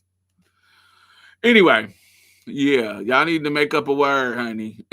Language is not efficient enough right now. But I say all of that because it's important to us as millennials, because the rhetoric is affecting our younger siblings. You get what I'm saying? So Gen Z are either our Gen Alpha is our children and Gen Z is our siblings. Gotcha. Auntie is non-binary work. So remember, Gen Z is either our younger siblings or our children. I mean, Gen Alpha is our children. So Gen Z is our younger sibling and Gen Alpha is our children as millennials. We have to mentally shift and understand that some of the dynamics that we talk about in our feminist discourse does not necessarily apply to them. We don't want to. We want to make sure that when we talk about issues, and our intention is to learn and improve the dynamic of the younger generation, we need to take in context what they are living through too, not just what we live through or what we're living through. Because this switch is not affecting our generation. Our generation of women is still underpaid compared to the men. That positive outcome is actually affecting people younger than us as millennials. Clock that T.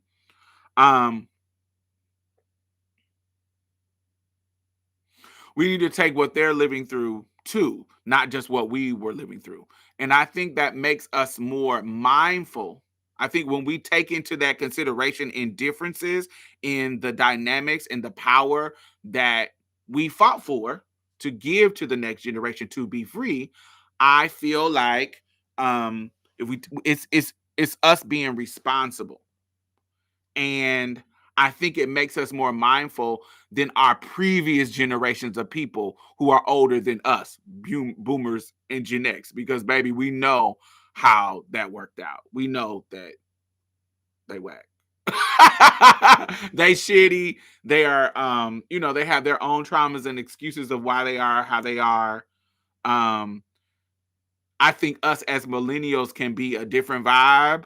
We can actually come to the table with some lessons that are not rooted in trauma and racism and all the other systems deeply in those systems in the way that our parents and our grandparents were. Do y'all get what I'm saying? Does it make sense? I think because we know that they're kind of failing us. Like as millennials, we know that Gen X and Gen Zs are kind of our older siblings. I don't have any older siblings, but our people who are a little bit close to our age that would be like our siblings, and the people older than us, like our parents and our grandparents, they kind of failed us. The boomers and the Gen X's, they kind of real toxic to me and a lot of other people.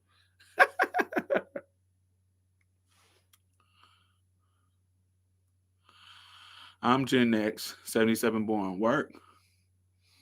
Y'all generation failed us.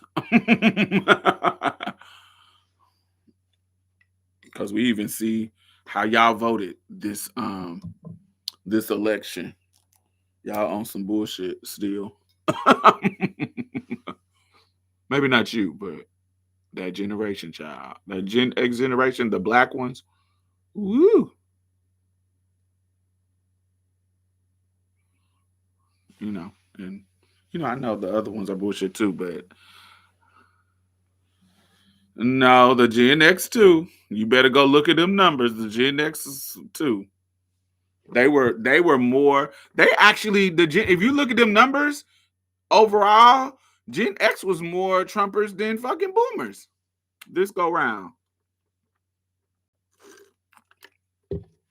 Gen X had the Trumpers had the MAGA had the Gen X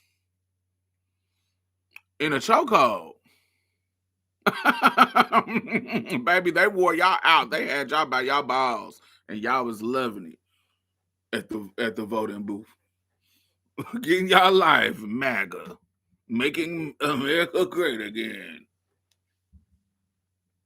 Crazy. All right, if you're listening, make sure you thumbs up if you're just joining us. All right, so this brings me to the other part of the conversation. Where we at? We are at an hour and 30 minutes. Great. I voted blue straight across. Word. They did have them in a chokehold. And so, why am I telling y'all all this? Because none of this, you might not have known that the gender gap is kind of switching or equaling out. Let's not say switch, because switch give the implication that the girls are wearing it out. No, it is equaling out. So there's not a gap anymore. They're a little bit over in certain places. So get the nuance of that. That the work that we did is actually paying off because our girls now are making money in certain places equal to how the boys are making money. So what does that do to a boy who is being raised to be that lone husband? And now my wife is expecting me to pay all the bills, but the money done switched. And me paying all the bills gave me a certain power, social power. But now the spoils of manhood I'm not getting because I can't do what I was expected to do, what I was told that I had to do. Now my woman making more money than me. Now my woman making just as much money as me. How can I tell her, sit your ass down? All you need to do is make my babies and go to the kitchen and give me a sandwich, buddy. How can I tell her that when, honey, her bank account just as fat as mine and she can leave me any chance she get and be okay? Unlike our parents before us. How can I do that? How can I feel like a man?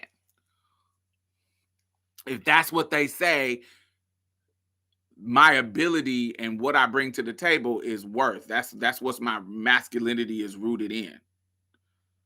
How can I be that? And so when you are okay, so I want how does that affect people growing up who now are on equal ground? Now the balance of power in the patriarchal system is fucking not balanced. It's not balanced in the way that they told me it was. Now my debt is fucking high. My jobs are paying me less.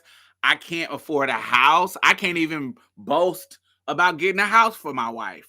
We got to live in this small ass apartment that we are renting. I can't. It's just the dynamics are different, very, very different, and it's easy for a man to feel less than a man when he's not living up to the old school standards. And if you got millennials, Gen X's, and boomers in your life telling you to pull yourself up by your bootstraps, because back in my day, we used to be able to pay all the bills and bitch, your fucking rent was $300.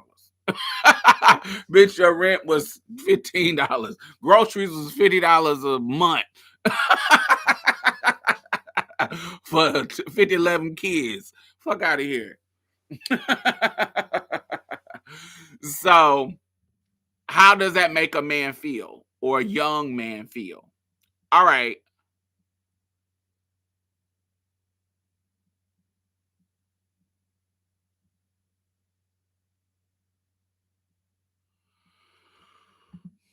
This is where we make women so pressed not to be. This is where we make women not pressed to be single, that a man who ain't paying a bill can still move the same. Low key Shady responds, but I do see this. A woman can have all the things, money, education, looks. If she's single, the question is, what's wrong with her? Why are you single? I think that's happened with men too. I think that happens with men too, but except the homophobia from women creeps in. He must be gay. You got all this going on for you and you ain't got no woman scooped you up. You must be gay. You must be down low. I've heard that.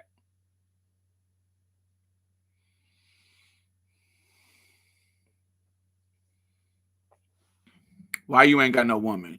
You 40 with no kids, with all this going on. Down low. Faggot. That's what they be giving. All right. So why am I talking about this? What does this relate about this week's?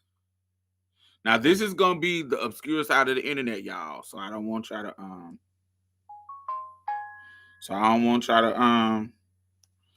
this is that era. All right. This is where we're peeking into the peeking outside of our bubbles.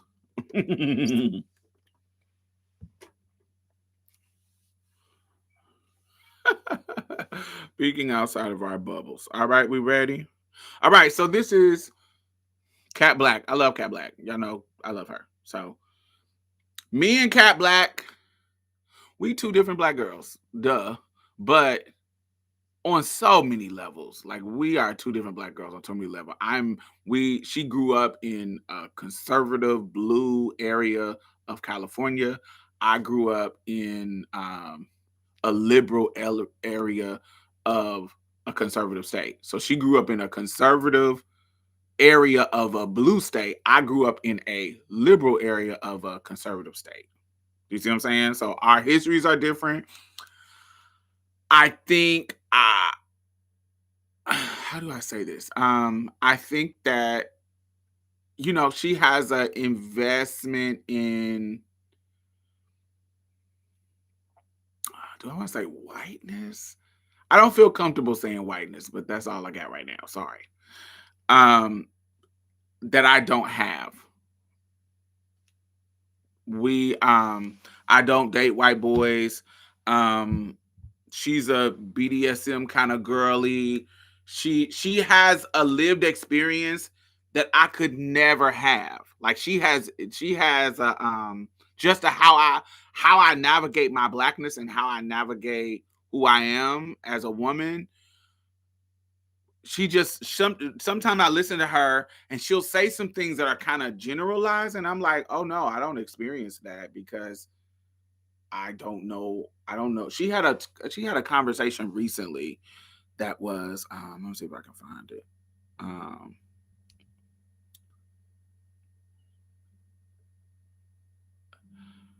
All right, so I'm going to talk about this because some of the discourse is really starting to piss me off. And this is actually something that's really, in general, aggravated me. It's only aggravated me because a lot of your guys' assumptions about, you know, the political alignments of trans people, it really does allow you not to understand so much of what is happening. There's some stuff that I'm seeing in my feed that is true. There's a lot of stuff that isn't, right? So let's talk about one of the things I saw. I saw a video the other day where someone in the conversation we're having about groypers, right, decided to focus on transmaxing, right? And they made a whole video about how the truth is that Caitlyn Jenner only transitioned because she's in a family of feminine people who she was jealous of, and she wants to get the attention that women get because women have it so much easier. And that's the conclusion that was reached, right? And that's stupid. Mostly they're saying this because of Caitlyn Jenner's conservative politics. Not stupid, shallow. Now, what drives me insane about the way that people talk about trans people online, about when it comes to political alignments and such, is that you guys don't understand that it really isn't actually that much of a complicated leap to be both a trans woman and a conservative. And what I mean when I say that is, you think that, and I understand why you do, the left is accepting and celebratory and defensive of trans women. And I would say for the most part, you're probably right about that, right? That the left is more welcoming, right? I've, however, lived predominantly in conservative communities. I was raised pretty conservative. I was raised very Christian, very evangelical, spent a lot of time around Christian conservatives, and I've rarely been single in my life. Let me repeat that. I've rarely been single in my life. At this current phase of my life at 35, I can say that I've had less time in my life where I wasn't in a relationship than time in my life where I was, right? Conservative men are attracted to trans women. We were talking about this a while ago, right? Of course, this came up partially because, you know, what people are discovering is that there's a side of the far right that cares a little bit less about gender in the way most of us are used to understanding conservatives care about gender. All right, I'm going to pause it right there. Because she just said something that I think is just different with me. So she's 35. I'm 44. So I'm 10 years older than her. So we're talking about a generation younger. Did we talk about Gen Z? Okay. So I too, at 35, was rarely single. And I didn't grow up in conservative era. I grew up in a liberal context in a conservative state, opposite of her. And I too, as a trans woman, was rarely single prior to 35. I got out of my last relationship in 2012. I was 30. So do you see what I'm saying? We were in the same age range, and I always had a man. From the time I was 14 to the time I was fucking, 35, 30. So I always had somebody. And so, but they were black dudes. I didn't have her experience with conservative dudes, because I wasn't attracted to white men. I and I also wasn't even open to it. There was a very no to me, because I was so pro-black in how I was raised. Being with a white man was beneath me. That is just how I was raised. That was a sellout. I just being, yeah, no. Bringing a white person to home would have been an embarrassment to me in my younger years. It would have, bringing a white man home would have been like me bringing a femboy home as a trans woman. A boy who acted like a femboy, I would have been so embarrassed. I wanted my man, and of course this isn't problematic gender expectations, blah blah blah. I was young. I had problematic gender expectations. I would have never been as a trans woman trying to be validated by my family as a woman. I would have never brought a femme acting boy home to meet my people. You had to act a certain way with me. You had to be a certain, and even on a personal level, you had to perform your gender in a certain way. I'm not bringing no agate home to my fucking family, because then that is going to invalidate me. And I've been already saying I'm a woman, blah, blah, blah, and you bring this fucking faggot home. Yeah, of course that's what you like. Do you see the complication there? I'm not saying it's not problematic, but I'm just telling you how I felt about it. That same situation went with race. Like, I'm not bringing as a black woman, proud black woman, coming up, being raised by proud black women, I'm not bringing no white boy to the house. Because it's like, of course, because they're going to say, and I know this is problematic, and I know this is not how you are supposed to navigate your love, but I'm talking about my younger self. Because they're going to say, of course you got with a white boy, because ain't no black man going to deal with that shit. And I'm going to say, bitch, you got me fucked up. I could give me a black man. Do you see what I'm saying? Like, it was problematically always based on other motherfuckers. But I couldn't bring no white boy home, because everybody in my culture think white boys are super freaky. Of course they do that. They got the freedom to be freaky. So of course they can be into this training shit. It was everybody, for real, but definitely, you got to understand, I grew up in Indiana. Those other races were far few in between. It like in Houston, it's Mexicans everywhere. It's Latino men everywhere. So they're ingrained in the culture here. In Indiana, it was black and white, child. At my high school, I had 2 Asian people.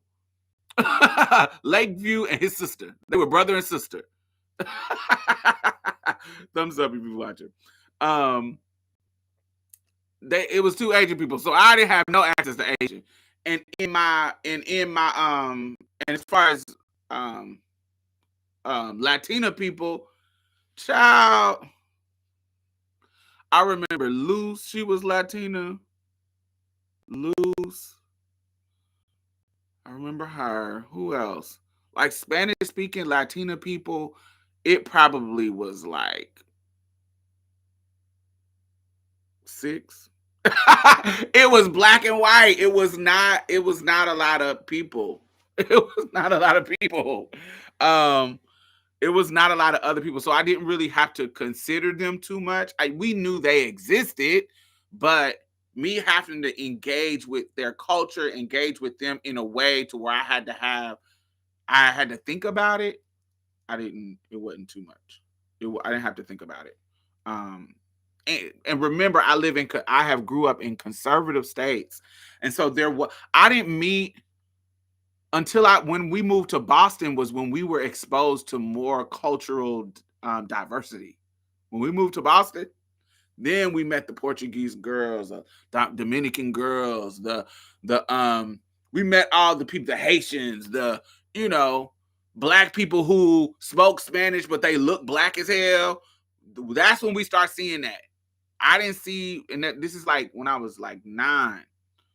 We didn't have that.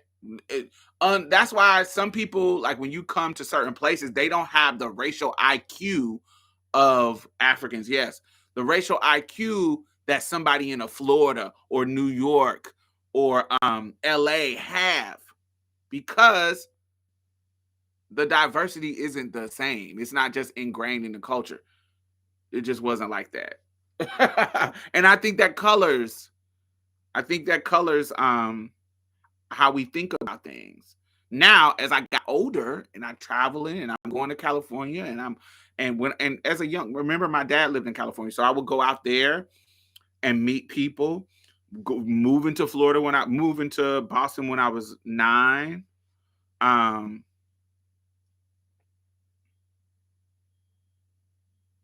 Yeah, Florida is a melting pot. New York is a melting pot. Certain cities up there is a melting pot, in the East Coast in general, of course. When I went to Chicago, it didn't feel like a melting pot. I know it was, but the places that I was living in Chicago were black as hell. I don't really have a super diverse, in my younger years, depiction of Chicago. Do you see what I'm saying? I know it's super diverse like the rest of the cities, but my experience of Chicago when I was younger, I only went to the hood areas. So I used to stay on 95th and Jeffrey, so the Wild 100s on the south side. So I knew my experience of Chicago very briefly. Stayed there very briefly. My experience of Chicago was very black. Jewtown. It was very black as hell. Hood and black. But traveling expanded my mind in regards to a lot of stuff. And so, but when I'm younger, it was very So when I went back to Indiana, I started to transition in Indianapolis. Bringing a white man home was not the tea. I didn't think about. I rarely ran into Asians to even date. I rarely ran into Mexicans. It was white and black. And bringing them home would have been an embarrassment for me. It would have been. I needed to bring home a tall, dark-skinned hood nigga with nappy hair. That was in my brain. That was the most masculine thing for me to bring home. That was that I need to show off. That's what it was. Problematic, but yes, that's how I thought. So yes. So I say that because she's about to go into explanation of things that I think is her experience, and I don't experience it at all. But if you are a trans woman, especially a trans woman who's posted shit on the internet, who's engaged with dating shit on the internet, you have probably had your DMs dominated by people who would say that they have conservative politics. And the thing is, trans women are not somehow, immune to conservatism because they embody something that you would imagine is a contradiction to that. Quite a few transgender women actually believe that their gender expression is a further extension of their conservative politics. And I know that when I was younger, that was a little bit of what was happening with me, where not me at all. Own conception of myself was based in basically how I was raised and the conservative community that I was raised around. Like, it's kind of funny. So I can relate to this on a certain level. Clock this. So because I was raised in a church and there was an image of womanhood that I wanted, how I wanted to present myself in my behavior and how I looked was a little bit more conservative. Okay. I wanted to be a classy woman. I didn't want to do any kind of sex work, of course, when I was younger. I wanted to be sexy, grown. Um, there is a conservative way in how I wanted to present my womanhood. That was only related to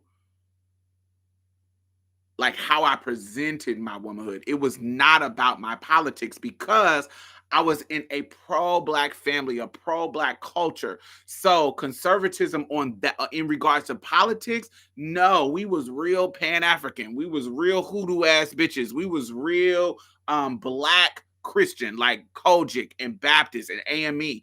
We uh, being pro-black, socialist, democratic, that was so rooted in the culture that I lived in. Muslims, I had Muslim in my family.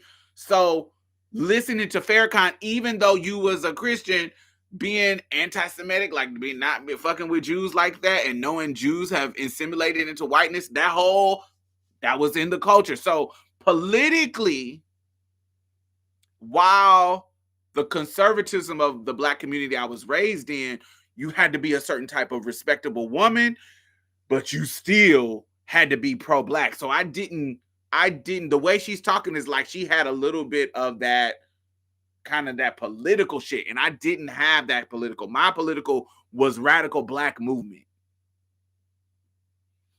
Now, that don't mean it wasn't patriarchal.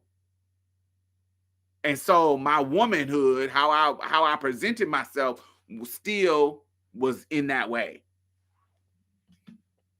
Think about it now, because my mom was a very powerful Harvard graduate woman, but she was also a very submissive and traditional woman, and so I got to kind of see the weird sort of dichotomy of that, like a modern woman being able to have opportunities, who was raised by a woman who was traditional but understood that both as a black woman and as just as a black person and a woman, that education was discouraged from them, right? So she got an education. My grandma she was a teacher, right? There's a school named after her, actually.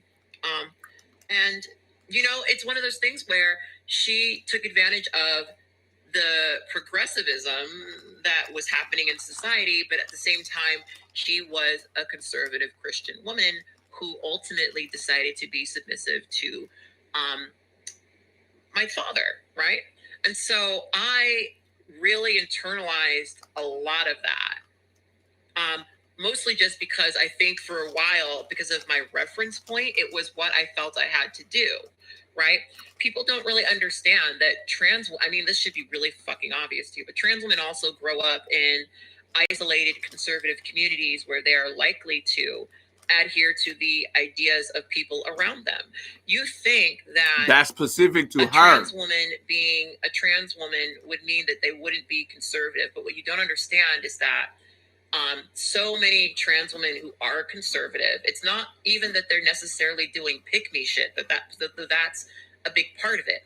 It's that they are conservatives, but have carved out like an exception for why they specifically are a separate entity from left-leaning trans women, right?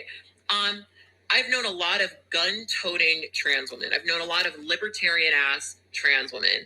And it aggravates me that so many people are shocked by like the Blair Whites of society, because these people from, my early days, and this is going to make some people giggle if you understand the sort of communities that this was, from my days on Yahoo groups, right? It was not uncommon for trans women to, first of all, most of these places are white. Like most of these spaces are very, very white.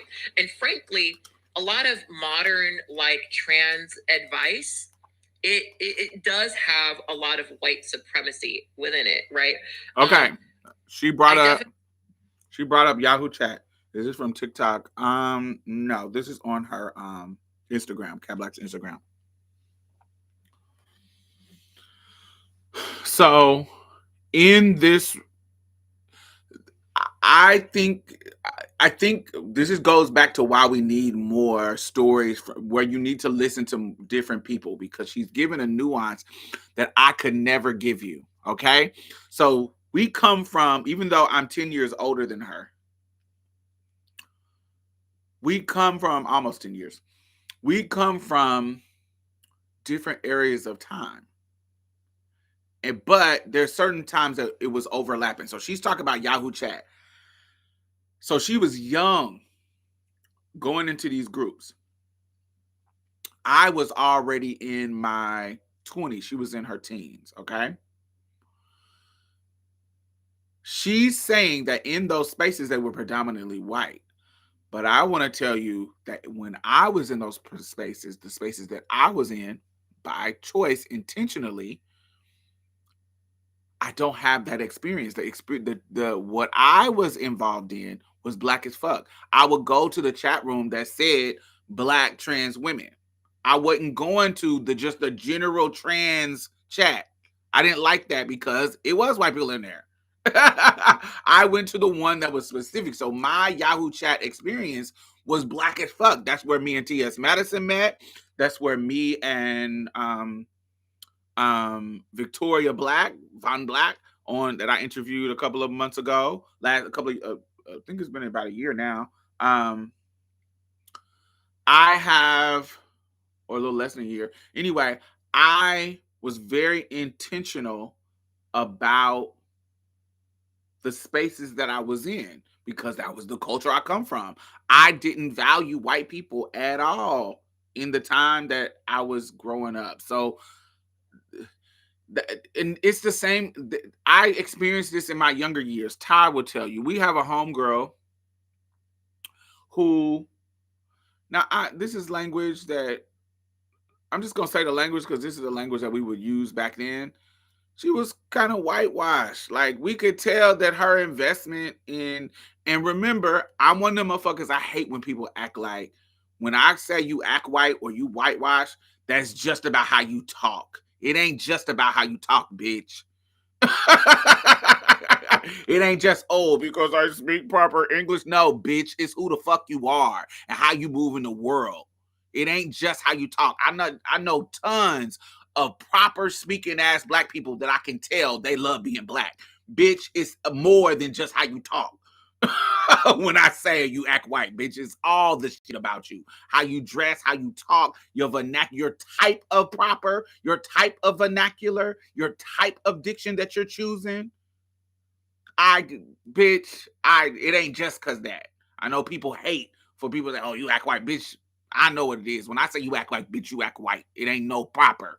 I know ton of educated academic motherfuckers that can speak the white people English. Well, and they still, I can tell they black as hell. Anyway, there was a girl who we befriended who we can tell she was whitewashed. We can tell that she appreciated white people more than her white culture more than her black culture. And she wasn't biracial.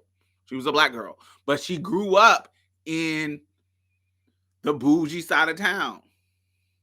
And so because she was queer, she started hanging out with the white drag queens, the white trans women. And when she started to learn that these motherfuckers was racist and the ugly shit that they could do to her, then she started hanging out with us, the hood black girls. So she just was somebody who was, I would call her whitewash. So she was similar. She has different experiences than I do, than me and Ty do. Me and Ty fucked with the black girls. And so we don't know what was going on with the white girls. So we weren't exposed. There were certain situations that I can speak to, but we weren't really heavily exposed to the conservative and the racism of white trans women. You see what I'm saying? So she would be more apt to tell you about those experiences than me because I don't like them. It's not that I don't like them. It's just that I don't value them. And so I'm not coming to the club to see them. I'm coming to the club to see the black girl. Do you see what I'm saying? When I come to the drag show, I'm not coming to see the white girls. I'm coming to see the one black girl on the show. And when she perform, I'm headed out. Do you see what I'm saying? That's kind of how I was. I appreciated the black girl. When I come to the club, I'm not going to the white gay club. I'm going to even here in Houston. I have never been to the white gay club. I've never been to South Beach. I've never set foot in there. I'm going to where the niggas is at. I'm not going. I don't appreciate them in the way that some people do. And I'm unapologetically about that. That's just how I was raised. I like being black. I like black culture. I like the good, the bad, the ugly about black people. And so it doesn't annoy me. And I can tell some people it annoys them. And it's not about me not being cultured and I don't want to learn about other people. It's just that I like my fucking people. I like my culture. And so when I come into a city, I want to know where the niggas is at. I want to know that. And so I'm not exposed to a particular level of conservative trans girls. Now, where it shows up for me, where it makes it not a big jump when it comes to trans being conservative, is how pick me there are. There are trans girls that I have met that are pick me as hell, that are black girls that are pick me. They'll let a nigga beat their ass. They'll let they just will be that kind of subservient, submissive woman because that's how women supposed to be. And then they will say that if you don't act like that, then you are a man. They real turfy. So I do understand what she's saying, but I just have it because I'm not in the space with white girls. I don't see that part of them. I see the more patriarchal pick me part of the trans girls that I engage with because they're usually black. You get what I'm saying? So it's not going to have that kind of same racial tone as opposed to somebody like Kat who will go into these white spaces and see the racist and the patriarchal pick me trans girl who she's talking about. This was a whole different perspective. And I thanked her for in the comments. I say, what I say? Let me see if I can find my comment. I say this is a lot to chew on and interesting insight. I don't think I was privy to this perspective of experiences because I wasn't in a lot of trans spaces that were dominated by white people intentionally. In the Midwest and the South, we are really socially segregated. So I don't really come in contact with conservative white trans women until I was like in my 20s. Then, and even then, it was because I was working with her, like I was working in like a photo shoot situation. Because even in the Yahoo chat days, I was in black trans chat. And so it was nothing but trans girls in there. White girls weren't in there like that. And so Kat responded. She says, that makes a lot of sense. Your comment section was definitely the closest I got to that during that time. Most of the trans spaces online I found quickly were dominated by white trans women who were often incredibly privileged and frequently transitioned after building their careers. Absolutely. Totally understand that. Totally get that. And so that's going to be the dynamic. Because even back in the day, when you come in my comments on YouTube, you're going to see the black girls of the country coming into my, you know what I'm saying? It's going to be a really, really black experience. I'm talking about black girl experience. I don't know nothing about that shit. I don't know nothing about it. So that's why I think why I'm talking about this is because I think it's important for you to have different perspectives of the trans experience because it gives you these little nuances that I could never give you. I don't know shit about groypers. I don't know shit about the white film experience. So when I see a Blair White, I'm flabbergasted. I'm like, bitch, what? But from people's experiences like Kat's and other people who are engulfed in white culture for whatever reason, I've learned that there are some fucking conservative white girls. So for me, now it's not a big jump. But when I first start seeing these bitches, I'm like, how could you ever be conservative? You are a trans woman. But that's because I didn't understand how that is intrinsically a part of their womanhood, to be girly in the way that conservative women are girly. Do you see what I'm saying? To perform their womanhood the way conservative women, because that is the default. Whiteness is the default. White womanhood is the default. And we know, based on how they fucking vote, it's a 50-50 thing. Half of them is going to go over here and half of them is going to go over there. Got it? Definitely remember feeling like, this is so funny thinking about it because I don't want to be on this website anymore, but I remember feeling like I couldn't be come on, Elizabeth. for example, Absolutely. Susan's place because I was a Black woman, right? Because a lot of these trans spaces are dominated by white people. I used to organize actually a trans Facebook group. Very regularly, we would end up having racist conflict, right? It's annoying to me that so many people think. And I remember when she was in that group, and I was not in that motherfucker, because it was a bunch of white bitches in there, very few Black girls, and that's not the space for me. I remember that group, and I did not join it. Fish Tank, was it Fish Tank? I think it was. I think it was Fish Tank. I didn't join that fucking group. That fucking group was weird. Your spidey senses went up. Absolutely. I knew this wasn't for me. I'm a hood Black bitch. I just so happen to be studious and a little bit academic. I'm a hood Black bitch. That ain't my culture at all. It ain't my culture. And I'm somebody, I'm not ashamed of my hood upbringing. I'm also somebody who is not, who has no interest in code switching, who has no interest in being in spaces where I got to do all of that to be included.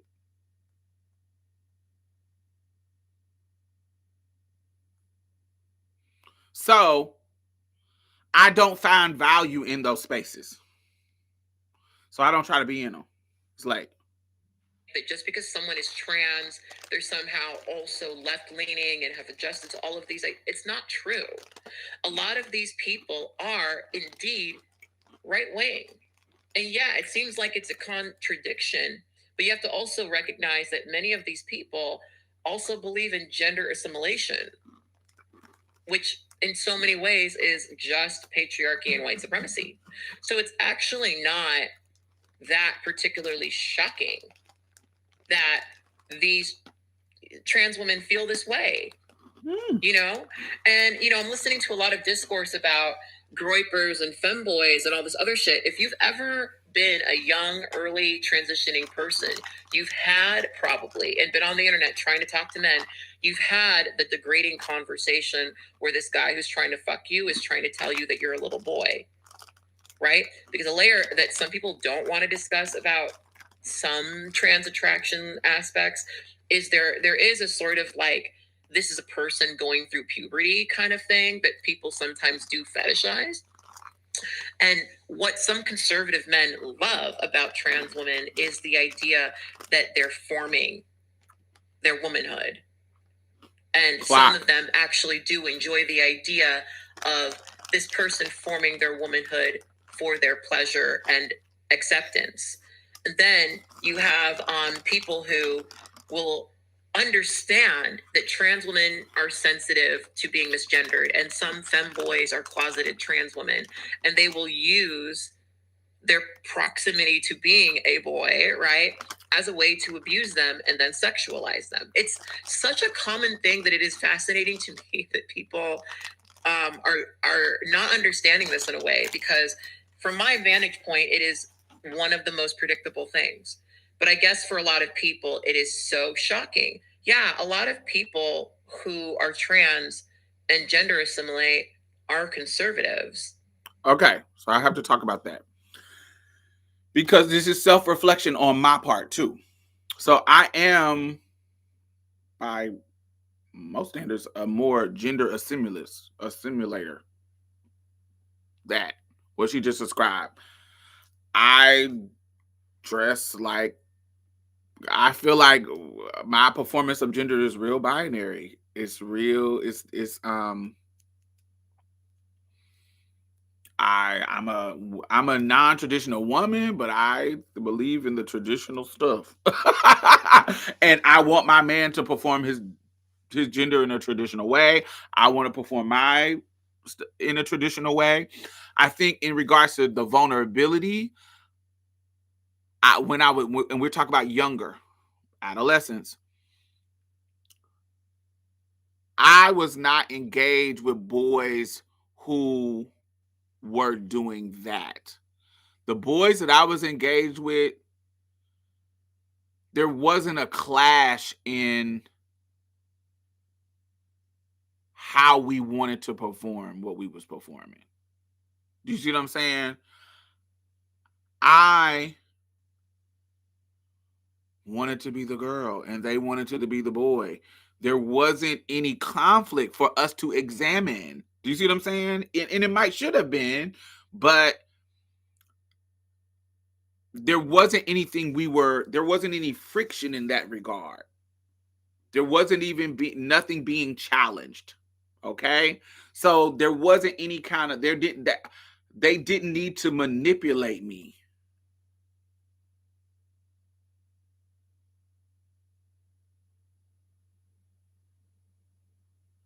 Right. I'm dating dudes who identify with being boys, who don't identify with being homosexual. Now, whether the label fits or not, that's something y'all can debate for ever. I don't care. But as a black trans woman, I'm dating straight men. And I want to be the girl. And there is strict rules around how black masculinity show up and black femininity show up.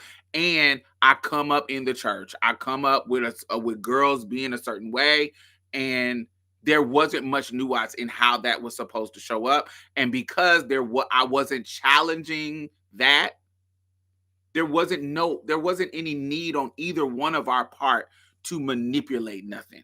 You the girl, I'm the boy. That's how they thought. And so you're gonna act a certain way, I'm gonna act a certain way. You're gonna do a certain thing, especially when I was younger. Now, when I got older, was there some nuances on a sexual level? Absolutely. But as a young person, you didn't need to manipulate me into shit. I'm the girl, bitch. I'm actually offended if you try to do anything else. I'm actually offended if you try to do anything else outside of what I think a man is supposed to do. And so there is a conservatism in that.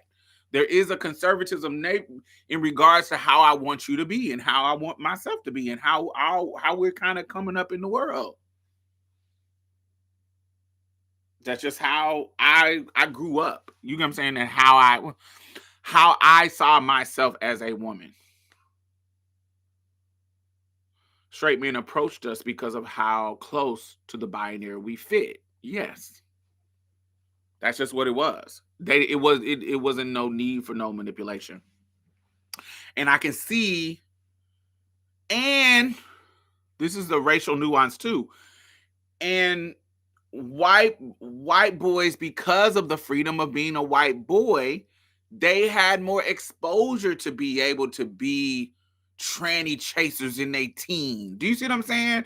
We didn't have no fucking, I didn't meet tranny chasers until I was in my 20s.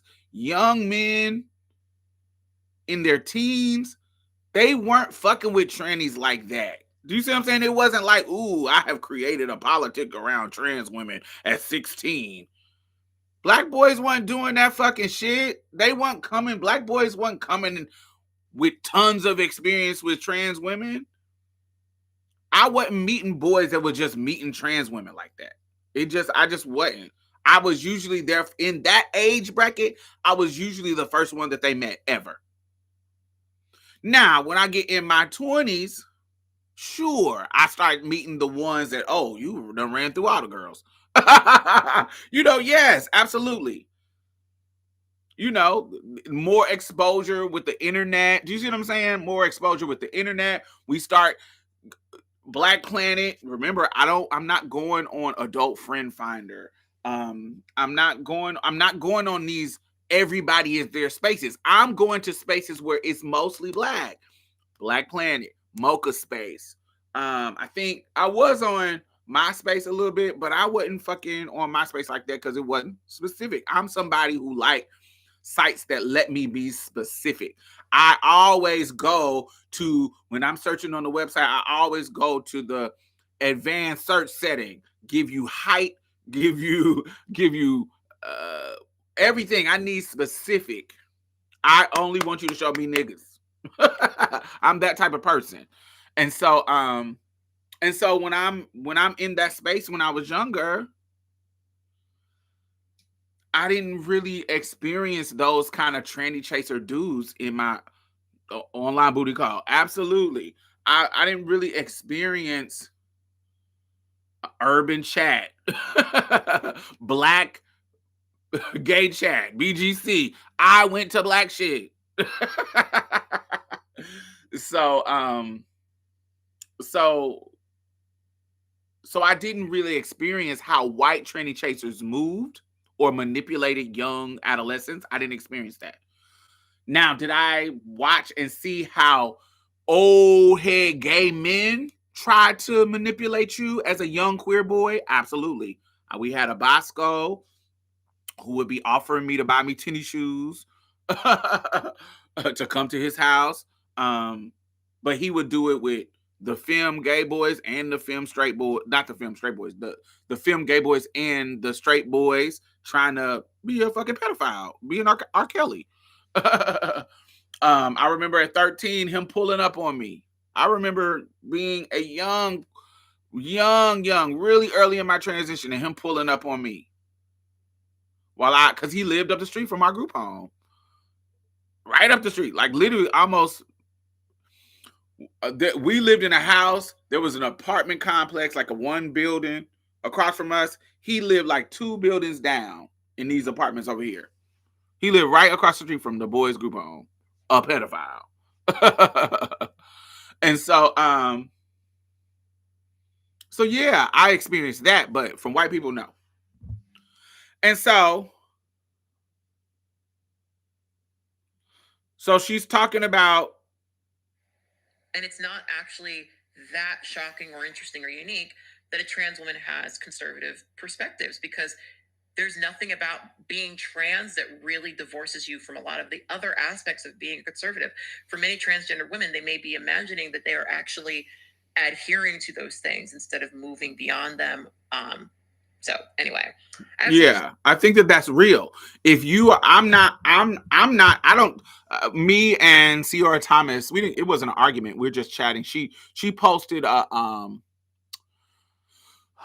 status about we all being non-binary. Like my co-host Jay says it all the time. I disagree with that. I don't agree with me. Me being non-binary. I think I adhere to the binary. And the traditions that I follow, my womanhood aligns with those traditions. So I don't consider myself non-binary. And I'm not about to argue with you about that. I can explain to you because you're my friend and we can chat, but I don't consider myself non-binary. There is a certain buck up against the system that I think non-binary people do that I don't do. I think there's a big difference between me and Alok. There is a certain direct against the grain that Alok does that I do not do. When I go out in the world, you can't tell by looking at me, that's my intention, that I'm bucking up the system of gender. I'm just going with the flow. So I'm not pushing up against any system. When I'm just walking down the street, I'm not pushing up against any system for real like that.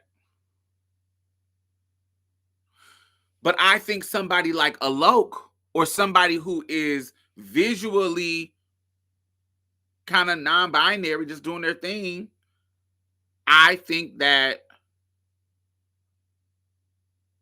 I don't agree with that. I think that's what she was trying to say.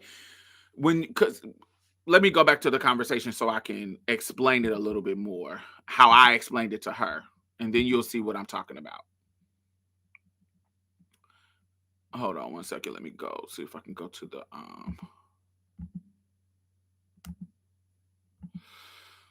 one second. Let me go. Let me go.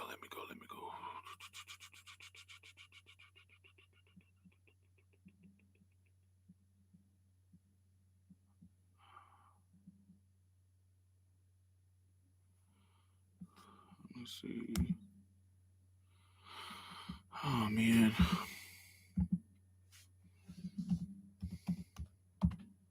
I can explain what I said, but I need to explain how she worded it, why I felt like it was different for me. All right, so she says if you identify as a trans woman or a femme queen, baby, you are non-binary. I'm not telling you what to identify as, but by definition, you are non-binary. Argue with your mama. So I come up in the comments and I say no. And so she says, by definition. So let's pull out the definition, okay? Because I say by definition, non-binary means denoting, having, or relating to gender identity that does not conform to traditional binary beliefs of gender. So when we talk about traditional, whose tradition? I don't live under the tradition of what Western shit. I am my ancestry does not live under that bullshit. Some of them do, but what I believe in regard to what is my tradition, white people's tradition is not my tradition. So I do not accept the traditions of white people and how they define gender. They are not my standard. In my ancestral tradition, a woman has nuances that I fit and align with in our traditional binary. Yes, if their tradition is what you are judging me by, I would be considered non-binary. But my question to you is, why are you centering their traditions to define me? And Ciora said, actually, you're proving my point. The definition of non-binary is anyone whose gender identity does not fit neatly into the rigid male-female binary. So for me, that's not the. So once again, we're having two different definitions. So who is rigid? My traditions are not rigid. In the traditions that I follow, they're not rigid like that. I understand that I lived in a Western culture. Do you see what I'm saying? I know what the Western rules are, but that's not what I live by. That's not what I live by. You can live by that, but I don't. And so I says, the definition is based on traditions. What I'm pointing out is that the tradition, those are not my traditions. My traditions include women like me in the tradition of binary womanhood. If your claim is I am non-binary because I don't fit in those traditional rigid rules, I'm saying you are wrong because I actually do fit structurally from the lens of the traditions that I follow. And those are clearly not the rigid conditions that you follow. And so to me, I fit various definitions of many traditions in regards to their rules of gender. But if you tell me I'm that shit, I'll tell you no. And I say I'm a drag queen, she-male, and deviant crossdresser to some Western frameworks and traditions by definition, but I don't claim those as a simultaneous truth because she was like, two things can be true at one time. I don't claim them as a simultaneous truth. Just because somebody's framework, rules, and traditions say what I am, that's not my lens. It's actually a lie and not the truth to me, from my perspective.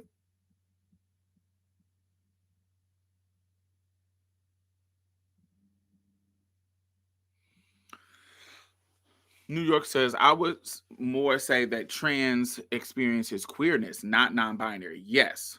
Non-binary means you're mixing it up or not mixing nothing. You're outside of it. I'm not going for a specific gender. A trans woman is going for a specific side of the binary. Absolutely. And it depends on your traditions.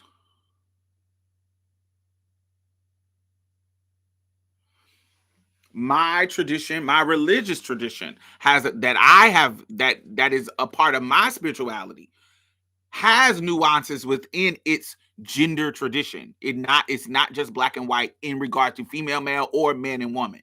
It's not just black and white. There is nuances in the traditions that I follow.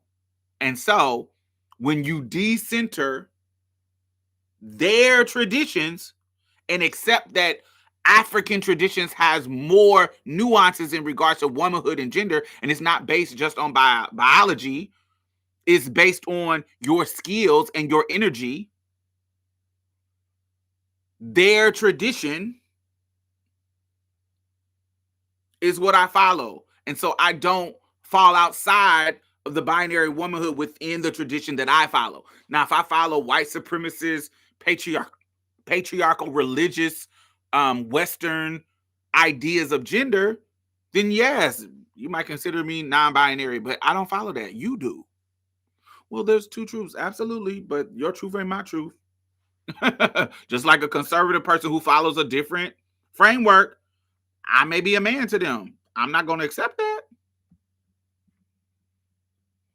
And I don't want you to put that name, that title on me. I don't want you to put non-binary on me. I'm not non-binary. I respect them and understand them and love and support what what they do. But that ain't me. That ain't who I am. That's not. And don't try to lump me into that. I don't like that. I don't like it.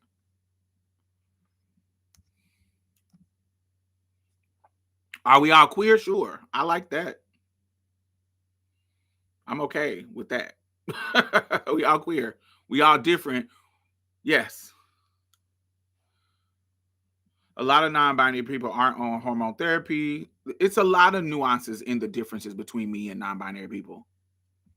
It's a lot of nuances, and I don't want to turn this into a trans versus non-binary. I'm just really expressing that I don't consider myself non-binary.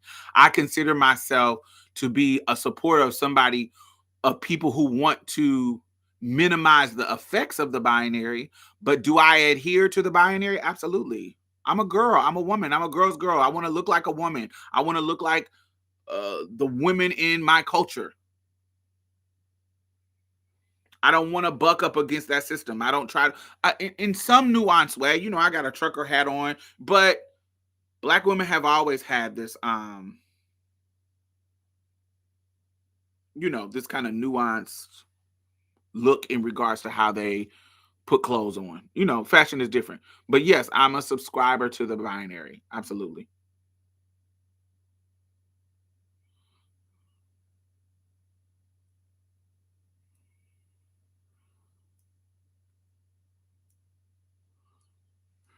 Yes. All right. So I wanted to talk about that, but that leads us into the last part of our conversation, which features Cat Black too. Because if y'all can't tell by now, I love me some Cat Black. I love her analysis, and I love it because she's thoughtful and because she's different than me.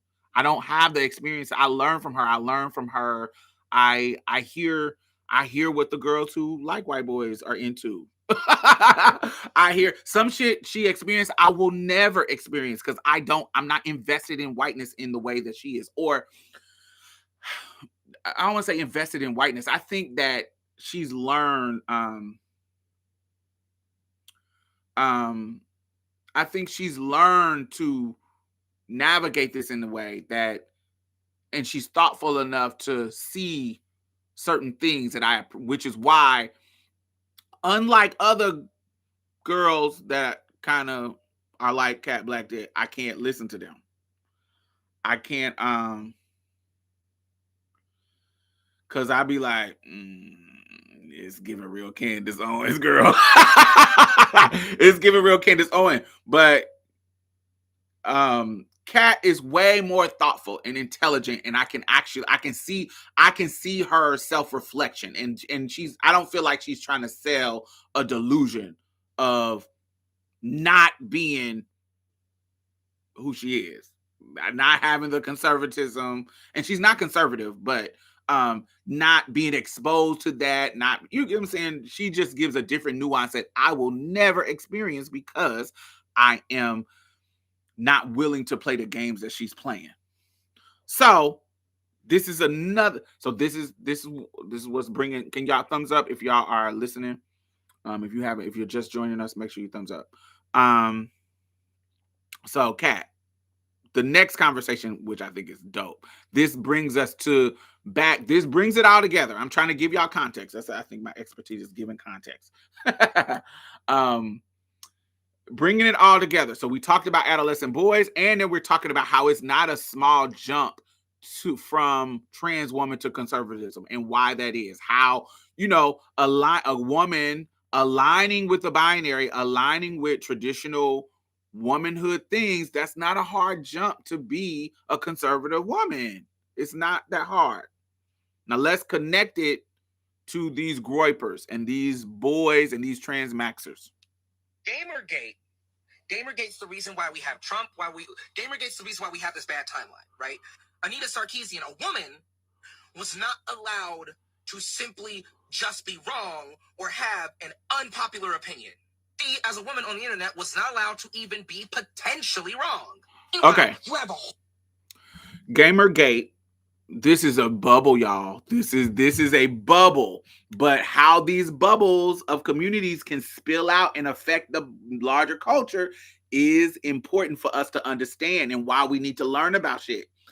And so Gamergate, there was this girl who was traditionally talking about how, one of the things that girls have been, feminist women who are gamers, is how women are depicted by the male gaze.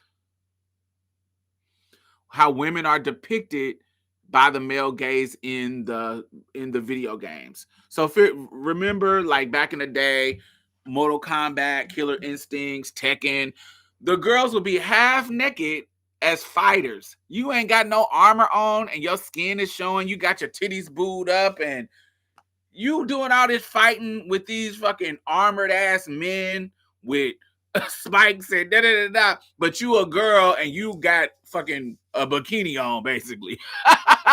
And you fighting and doing all this shit.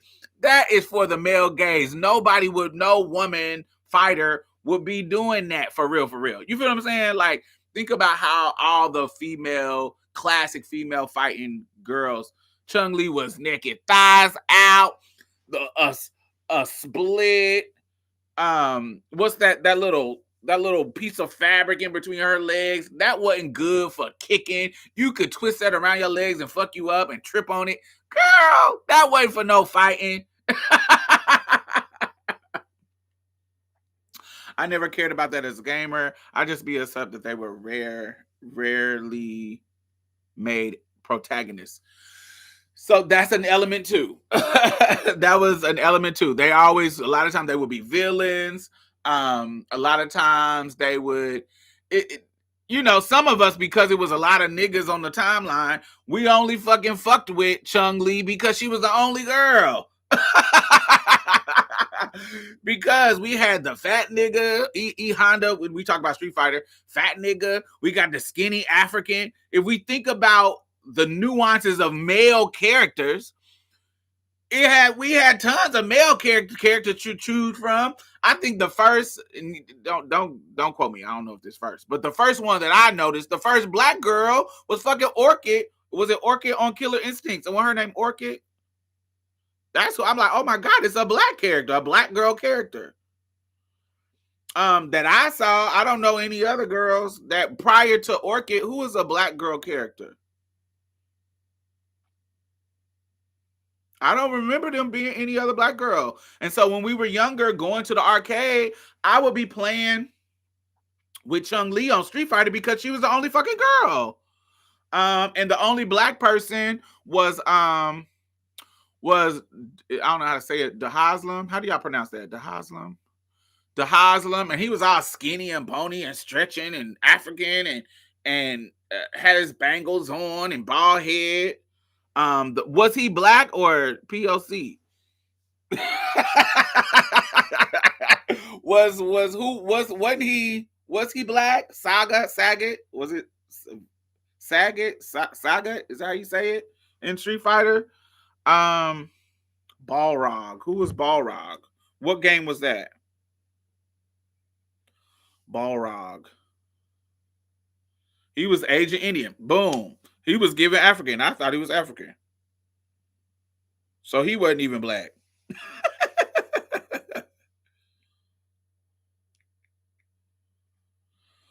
Balrog. But this Street Fighter, but he didn't come till later.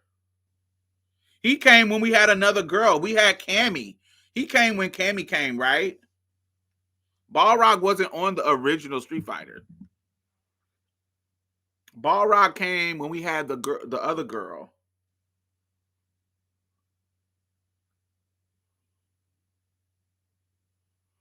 50 Cent about to play him. Oh, sickening.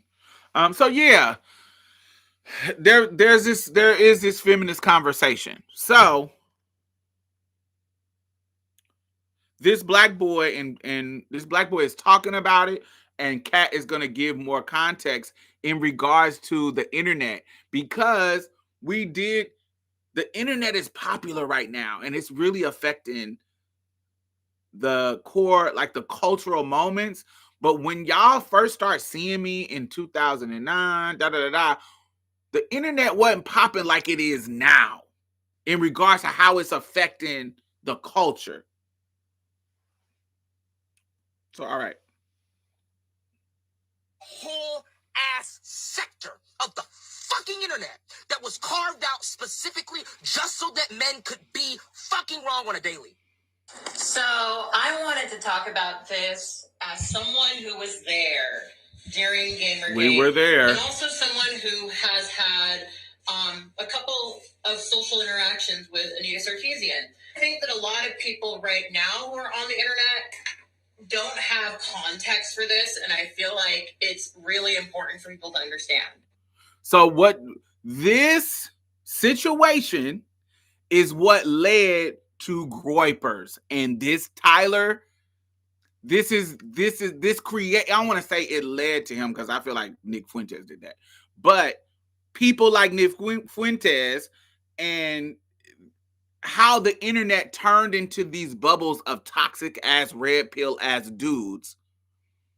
This moment of Gamergate created the environment to where niggas are fetishizing being assholes online to women, to queers, to trans, It created a chasm of these men where they are realizing that there is a market. So the market started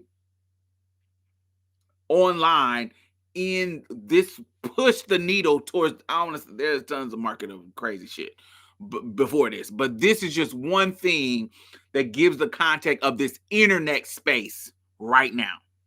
So this woman, Anna, talked about it, and this is what Kat is talking about. So as I think most of you at this point know, I am a YouTuber. A YouTuber who's made feminist content for a pretty long time. I used to work for a website called Everyday Feminism. Wow, I almost forgot the name of it. Believe it or not, there used to be a pretty sizable portion of feminist creators on the internet, and a lot of them were people like me. And what happened over the time is that most of us got harassed to some degree. And quite a few people who got harassed ultimately ended up leaving. From what I've pieced together, I am one of the only creators from the Everyday Feminism days who is still publishing content online. That is how bad the harassment was. But I want to talk about this harassment because the thing about it that I think it really did, it made them understand that there was an entire audience of young men who We're looking for content like that. Because here's what I always was really frustrated with. A lot of times when people would make content responding to my content, they would lie about the things that I said in the video. And when I say they would lie about the things I said in the video, I mean they would completely edit around what I did say to make it seem like I said things that I did not say. And why did they do that? Because it was a little bit more sellable for them to, for example, make a video about how I believe all white people should be enslaved than actually respond to what I was saying at the time, which is that chattel slavery is very, very different from anything that the Irish experienced in America. And what I started to really see through a lot of these videos is that the truth really didn't matter. But it was really bizarre because a lot of these people, if you were to ask them, if they, believed in facts and logic, a lot of them would say that they did. A lot of them would say that the truth is really important to them. And whenever they would criticize people like Anita Sarkeesian, it would always be, well, I'm not misogynistic or anything. I'm just trying to get the truth out there. And this creator is so correct in that right now, a lot of those people who made that content forever ago are indeed on the Trump train. And look at the conversations we're still having today, right? We're still talking about why women need to be available sexually in the context of video games, right? It's almost like some of the things that Anita was saying way back when may have had some validity. And I think the thing that got me about Anita Sarkeesian's content is that as somebody who made feminist content and didn't really watch any of what she was doing, when I did eventually get around to watching it, it was really shocking to me how uncontroversial it really was, because a lot of the things that she was saying were fairly basic. I mean, Anita was basically taking some very basic feminist 101 principles and using video games as a way of having conversations about it. One of her main criticisms being the male gaze. Now, fast forward to where we are now. The new Witcher game has been released, and people look at Ciri, who quite literally embodies like your standard thin, white, beautiful woman. And because she's a little grizzled in a world where, she's fighting monsters and things, there are people who are angry at the cultural message of her not appealing to their sexual desires, not giving them the ability to have escapism through their video game. And alongside that conversation, we have a situation where many women in this country have effectively lost the ability to control their bodies. Back when Anita Sarkeesian was having a lot of these conversations, there was this sense that the rights that were granted to women would never go away. But fast forward, some of the same people who were making that content are now very pro-Trump and completely aligned with the idea of women losing their civil rights. All right. So I want to stop it right there, because I want you, the connection that she just made, beautiful connection. We talk about trying to get young people over on our side, but you're not understanding that they're being radicalized, not just what you are, I'm pretty sure y'all are, but they're getting radicalized in a different way. You think that, oh, it's just gaming, but it's not just gaming. Like, they are having conversations, feminist conversations, and there is a backlash in their bubble about these things. And so it is an easy jump for them to go from, oh, these women are trying to change my video games, to MAGA. Do you see what I'm saying? These women are trying to change my video games in this bubble. Now the larger culture bubble, ooh, they trying to change everything. So you have to make the connection of what their culture is doing. You don't know how many times. Now, I don't play certain games, so I'm not really into military kind of games, so I don't play COD. I'm not into sports games, so I don't play Madden or 2K or shit like that. If it ain't got no future shit in it, or no dragon, or no magic, or no monsters that we gotta kill, baby, I am not playing that shit. I want to play something. I'm a Elder Scrolls kind of girl. I am a I like multiplayer RPG kind of games. Elder Scrolls, that's one of my favorite games. Destiny, I like shit. I need futuristic. I need shit that I don't mind it being violent or shooting or magic, but it has to be some type of futuristic or magical shit going on. Cause I ain't playing it if it's like GTA, no. Um GTA, Call of Duty, da da da. That's just what it is. It's really sad because we're here and always been in gaming and otherwise. They feel threatened by the changes of the tides. And as soon as something isn't catered to them, they get besides themselves. And especially if they're white.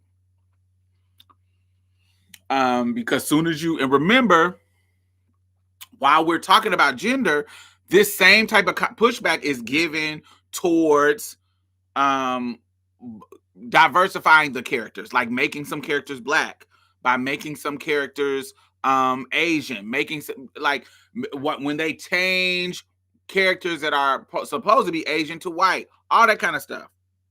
And while they fetishize Asian culture, you see what I'm saying?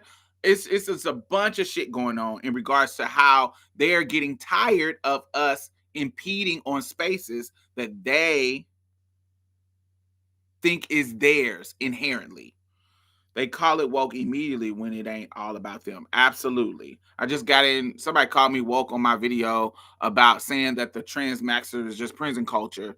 I'm like, baby, you're not about to make woke an insult to me. I'm black. That language came from my culture.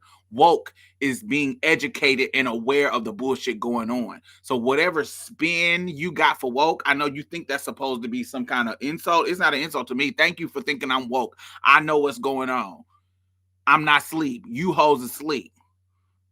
So I'm never gonna feel, you're never going to spin woke into being something that's negative to me. Fuck you. That's something positive. In my culture, black culture, where it came from, it's a positive thing. Being woke is you know what's going on in the world. You not sleep. So I don't know how y'all trying to spin it, how y'all trying to make it seem like it's negative, but it's not negative to me and never will be. Yes, I'm fucking woke, gonna always be woke. If you want to be sleep, be sleep.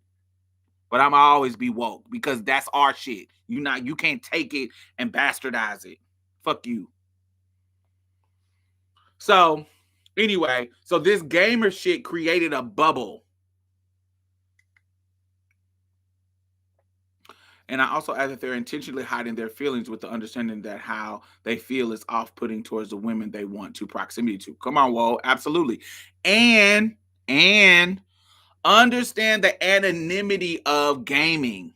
Because gaming, now folks are doing streaming now because you can watch them play the game, but a lot of the time gaming is anonymous. So they can be fucking real. They can be as toxic, racist, and misogynist. If you excuse me, ooh. If you ever are in like an open space on a RPG multiplayer game, you hear everybody, all kinds of people calling you the N word, people calling you the F word, people using all kinds of slurs. You will get, because it's anonymous, you are getting real toxic, unbridled racism, unbridled sexism, unbridled whatever classism, all of that kind of shit. Because they will be arguing about money, they will be arguing about race, gender, all kinds of stuff, and it will be unbridled because you don't have a face. It's just voice. So you're getting it's straight with no chaser type of deal. They get to say how they think because they feel like it can't affect them.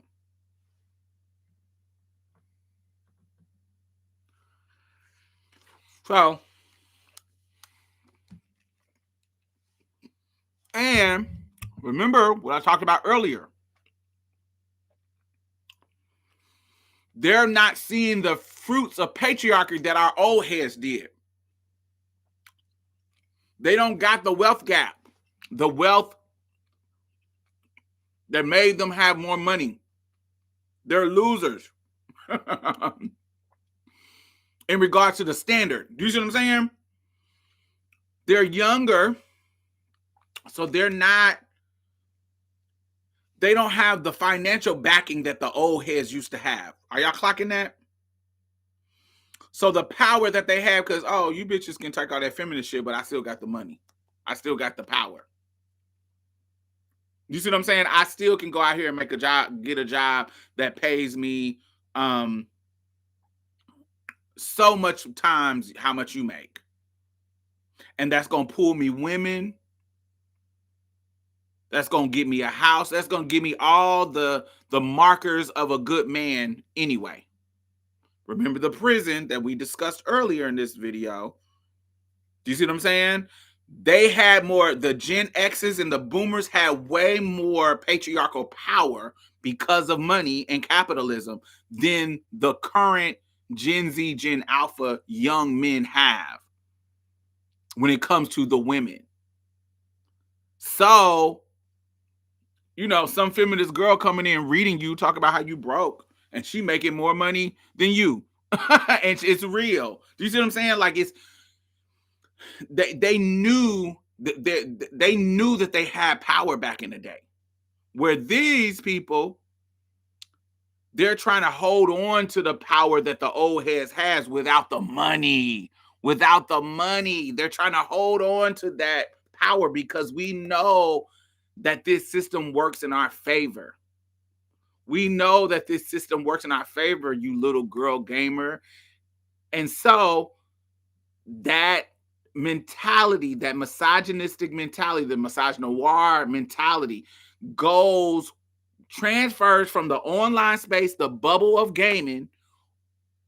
And as they get older, it transfers into politics. Got it?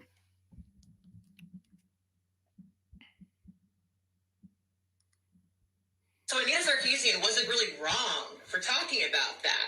But the thing is, because she talked about that and even did it in such a basic way, she had to move several times. I had a couple of conversations with her in person, and the shit that she's had to go through because she made video game commentary videos on the internet is insane. She had to move. And as this creator points out, so much they were harassing her. These dudes post is always wrong, right? People got on her for having very particular feelings about specific video games and were really all about telling her that she was specifically wrong for feeling the way that she did and not necessarily understanding the full context and yada, yada, yada. She just doesn't get it. But then, like, these people make content all the time where they are lying, where they are not actually referring to things that are real, that are based completely on emotions, right? And we're still supposed to validate them, right? And now they have more power than they've ever had. I just realized I was wearing this inside out. Something I've mentioned in some of my videos recently is, you know, I used to have a lot of these debates with people back in the day. I used to really talk to them about this shit. I used to really be all about, like, let's have conversations about this. Let's debate this shit. But what I've recognized, especially at this point in the timeline, is that a lot of these people always knew that they... And this goes back to, if you listen to Marsha's Play this week, what I was talking about with Jay.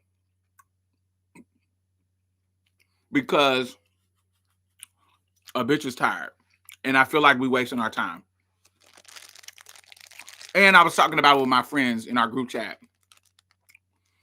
that for the past 30 years, we have been teaching and educating. And for the past 15 years, it really has, like, oh my God, like we teaching the people about colorism. We teaching people about racism in a nuanced way and how it's not cute to be colorblind. We really has made some ground, and it feels like everything is being snatched off enough under us. Like everything we built trying to be conscious in teaching people about equity, diversity, inclusion, and all the systems that we are fighting against. Even as a trans person, being on here for 15 years, really sharing trans experience and educating about it, and it feels like, bam, now the federal government is saying that we terrorists, and we're not joking. Like, it's literally happening, saying that as a trans person, you are a national terrorist. So all the years of us trying to educate people, it almost feels like a waste of time. Do you see what I'm saying? Not that I don't want to say, I'm not saying that like I don't have hope or I didn't push certain people to be better people, but it feels like, God, all this work in educating, and bam, here we are. Are the ones in control. They always have the understanding that at the end of the day, they have the societal power.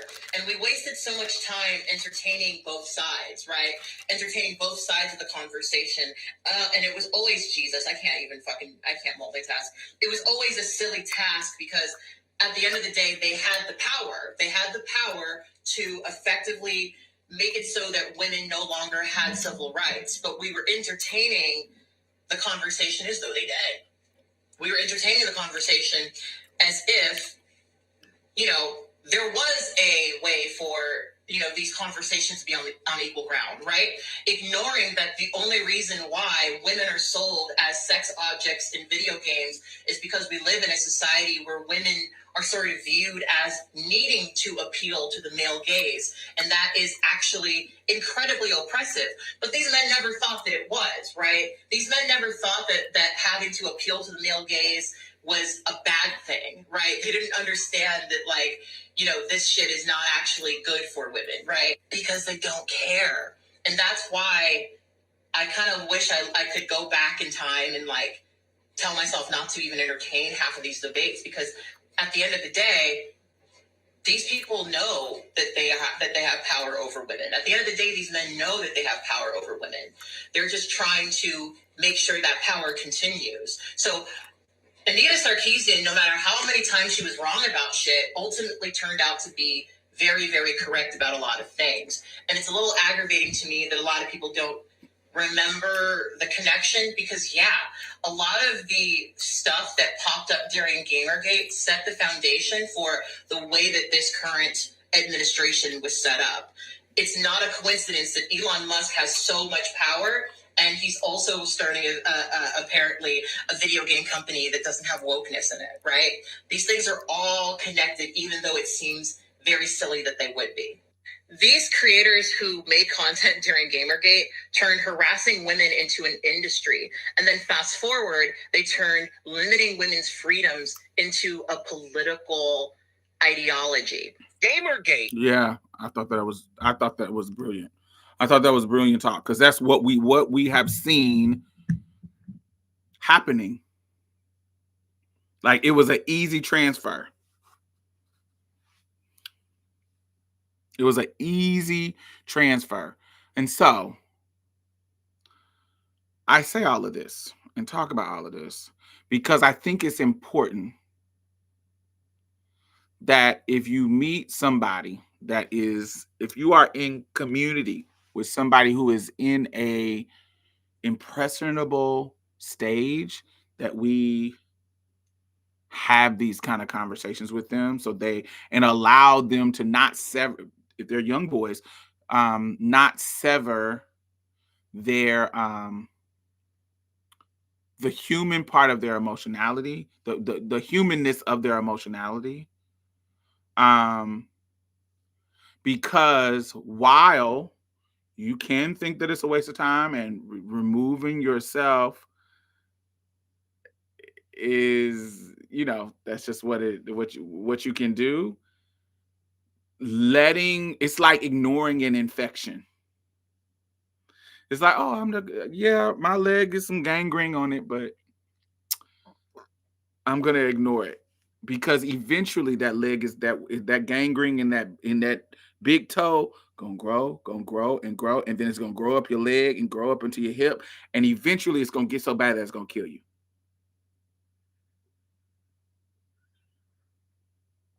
Eventually, that infection, and that is what we are seeing. We're seeing an infection grow in a way and fast, in a way that we haven't had to deal with it in a very long time.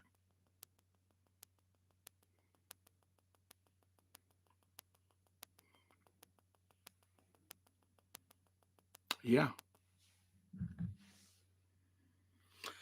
So that is all I wanted to talk about. I wanted to make those connections and discuss those things with y'all.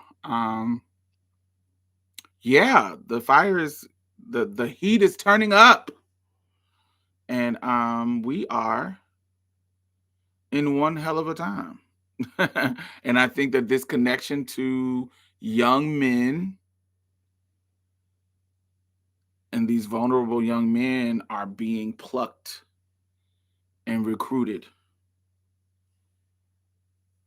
in ways that is going to affect us.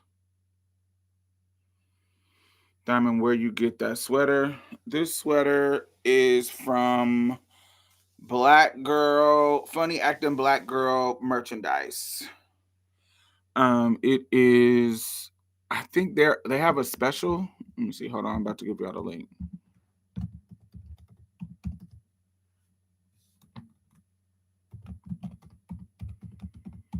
I think they got 30% off. Ooh, they actually have me on the cover. Yay, that's so cute. Here you go. I think they got a special, so make sure you check it out. Funny Acting Black Girl content. It is owned by my friends Arandrian, who trans, a gender assigned female at birth person. Um,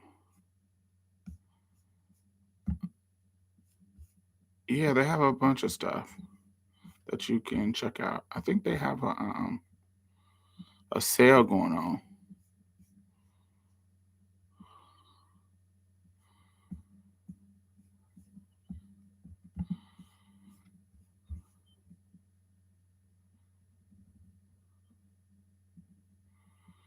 Thank you for listening, Lance. Thank you.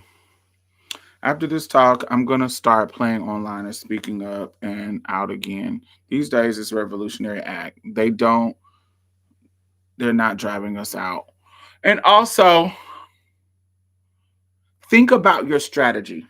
And this doesn't mean not fight and be aggressive, but your strategy can be different. There's a sometimes rah rah rah rah rah rah rah rah can work. But sometimes you got to think about your strategy and how you talk to people. I learned that online.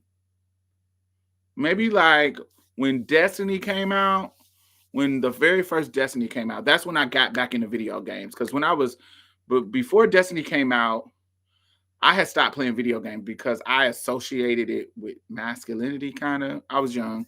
I think when did the first Destiny come out? 2014. So I was 30, and so prior to my 30s, I was still in my 20s and still had these kind of. I hadn't worked out. You get what I'm saying? Some of the bullshit that I was. Let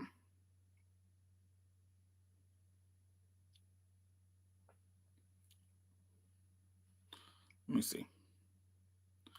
When did the first Destiny video game come out? I think it was 2014. Yeah, September 2014.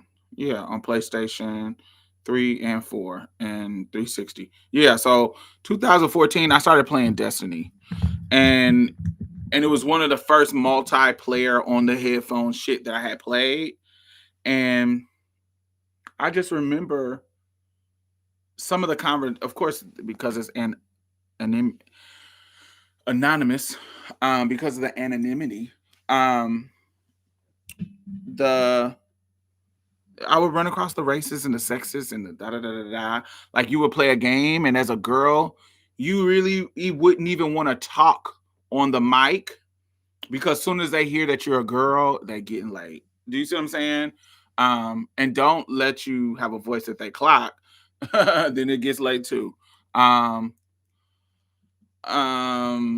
so I started to learn how to have these kind of conversations a little bit more strategically, and it started to be actually effective. I don't know if it was how effective it was, but it started to be less crash outs and more of, oh, I didn't know that. Oh, I didn't know that existed. Oh, I didn't. You started to hear the light bulbs coming on. And it just seemed to be more effective to me. And I would hear them reference a conversation. I remember I was on, so I love Elder Scrolls. Elder Scrolls is my shit. So I remember playing a game and I was good. And so I would be in different groups. Like, when you're a good player, other players will invite you to a group. Oh, we got this dungeon and I know you beat it. So, ooh, can you help us beat it? They'll invite you to it. And that's a utility. They'll use you. Honey, they will tell. I done been in a situation where they will tell a toxic, misogynist, racist dude just to shut up and don't say nothing and let her come in here and play this so we can beat this dungeon. Cause you suck, my nigga. And if you get to talking that shit, she gonna leave. But right now we need somebody that's got some good DPS, or we need somebody that can tank. We need somebody that can heal. And you with that fucking misogynist shit, we got somebody online right now that's ready to play. So we can beat this dungeon. So it'll be a situation like that. Or you'll be in a situation where y'all kind of waiting on the fucking the dungeon to load. Y'all playing the first area, and you'll hear a dude reference something that you said, like some pro-feminist shit that you said, and it was like, oh yeah, she taught me this. And you can tell that conversation that you had with that person was shifting a little bit because they learned something, like, oh, I remember you said this, and they'll reference it a week later or a month later. Yeah, I was in there and you was talking about da da da da da. And I felt like those moments of learning started to be more frequent, and they would be brought up. So the crashing out stopped working. And I'm saying all of this to that. I suggest to try to find, if you're going to be that person, try to find a different strategy sometimes, a different strategy in how you have those conversations, because it can be more impactful.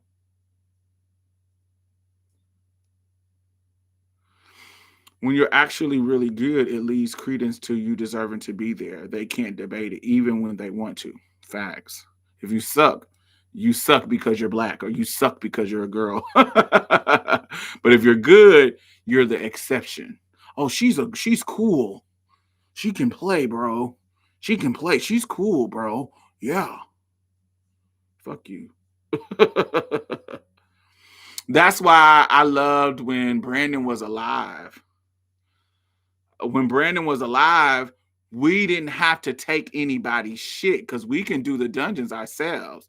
We'll have, like, because I was a good DPS and he was a good tank, and I was a good healer, he good healer. I got a tank, and I got a healer and a DPS. He got a tank and a DPS and a healer. So we could play and get the dungeons done with ourselves. Like, we could, not ourselves, not with two people, but say like it's a 4-man dungeon.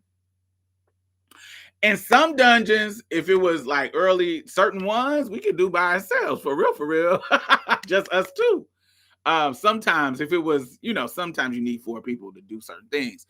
But sometimes we can get through that motherfucker by ourselves. Just us two.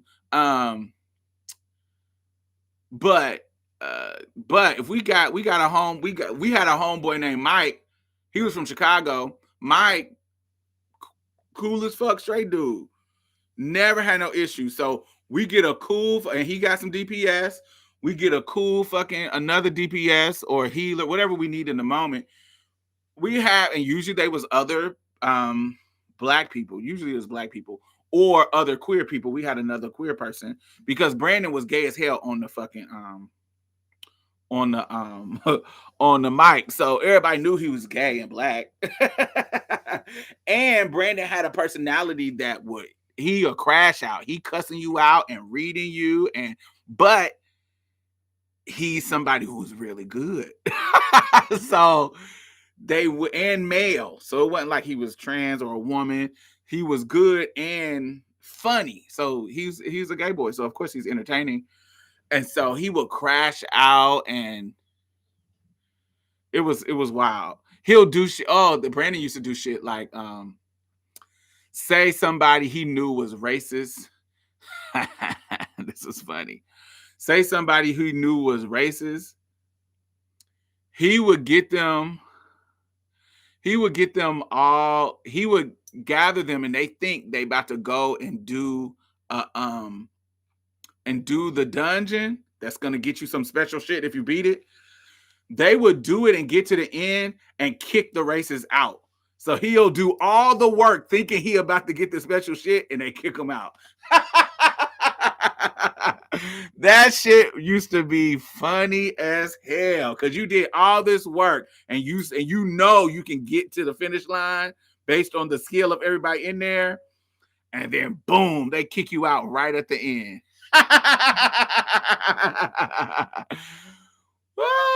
So them motherfuckers would be mad. Oh, they would be mad. They would be in the fucking open area cussing everybody out. We spent hours in this dungeon and they kicked me out. Fuck them niggers. They would be over it. Which was hilarious. Hilarious. He would do that all the time. So it was love. He just was just a really good player, which I haven't played since he died because it's too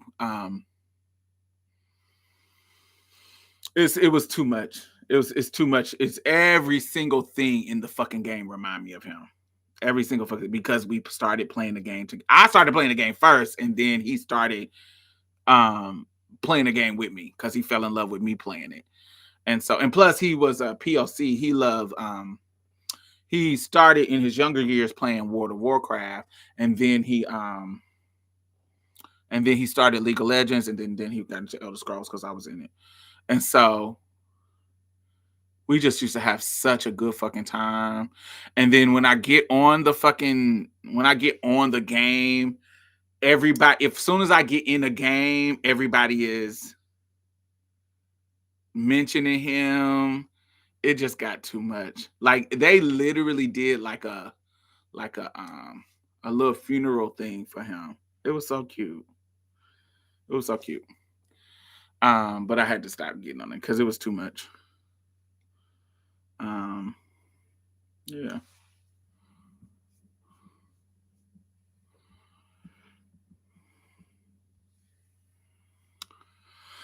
But yes, what else? Yeah, that's all I really wanted to talk about. We got about 8 minutes. What else y'all want to talk about in 8 minutes? Anything else? I'm just coming back from. Oh, I already told you about that. That was last week. What is going on? Ain't really shit going on right now. I got a bunch of work shit to do. Me and Salacia went to Morgan State together. Work. Come on, Morgan State. Yes. The educated trannies. The educated East Coast trannies.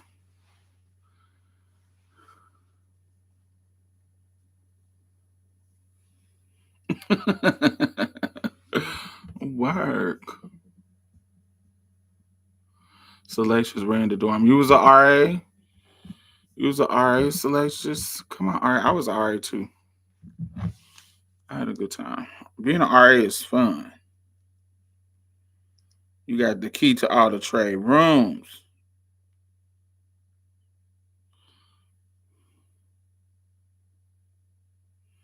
My gentleman friend who is a black man said he respects Charlie Kirk. I've been thinking about that. I don't know how to feel. Oh, well, I mean,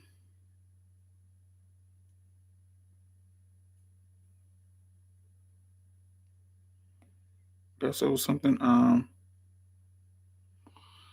He does something Charlie Kirk does. He finds respectable. What's the scent today, Diamond? The scent today is where is it? I thought I had it. Um, it is. Wait, I thought I. Oh, here we go. It is Tom Ford Velvet Orchid.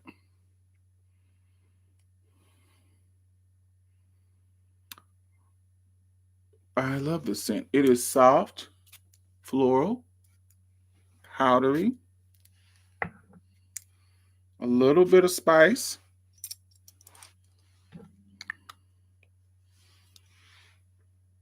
a little bit of peppery orchid. Mm. Let me see what the notes are. What's the notes in Velvet Orchid?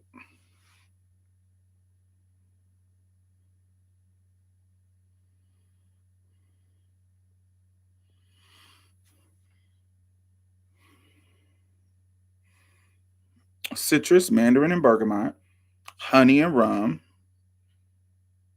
with floral notes that are orchids. Exactly what I smell. Orchids, rose, jasmine, heliotrope, and a warm central base of sandalwood, suede, labdanum. I love labdanum. I love um Le Labo's labdanum. That's my favorite Le Labo scent. I actually have two. Let me see if I have it in my purse. Is it in my purse? No, it's not. Um, it's in that purse over there. But yes, um, myrrh, suede, sandalwood, vanilla. I love this. It smells good. But yeah, top notes are mandarin, orange, honey, and rum. Middle notes are orchid, black orchid, and velvet orchid accordingly. Jasmine, orange blossom, spicy as hell. That's the that orchid and that orange blossom. Orange blossom can kind of get real spicy. Um, Narcissus. What other? That balsam. It has some balsam in there too. Um. Yes, I'm gonna have to. Mm, it makes me feel good. Smelling something or smelling. Now sometimes like if I'm um and I'm somebody that hates. No, I want to say that's their business. I was about to say I have somebody that hates somebody doing something. I'm trying to get out of that. I don't hate them doing it. That's their business. Me, I hate for my perfumes to just be sitting and not being used. So I'm even if I'm not going out, I'm gonna spray something on myself. As soon as I get out, that's a part of my grooming. When I bathe, I put spray something on myself because I like the smell of something. It sets my mood. But your expensive stuff kind of you want to save for special occasions too, even though I sometimes use that too. But I also have some normal everyday stuff that I kind of will wear. Like, let me show y'all this. I think I showed it to y'all already before. Um,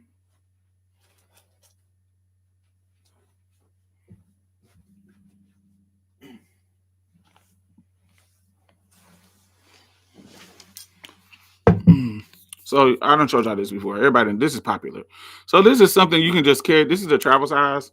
You can just carry it in your bag. This smells like just a nice, sweet vanilla, simple, not super. It's like a very clean, fresh vanilla. Clean and fresh, like clean clothes and vanilla. I like this. This one, it's simple. So if you just want a quick little smell, it's popular, so it's not like you're gonna stand out, but it's just something quick. Like if I'm going to the corner store, I'll spray. I have that in my bag. I can spray it on me. Um, if I go into the bathroom, like I don't want somebody to follow me in the bathroom and they smelling shit and piss if I had to pee and boo boo or something. So I spray something as I come out the bathroom, so it's not just smelling like fresh piss. So I have that in my bag. This is the lambinum that I was telling you about from Le Labo. You see how they put my name on it? Isn't that cute when you are a good customer? They put my actual name on the label and the date it was made for me. And this, oh God, this smells so good. This is so good. Like, this is one of the scents that if I could only have certain scents, this would be one of the ones where I'm like, yeah, this is one of the ones, baby.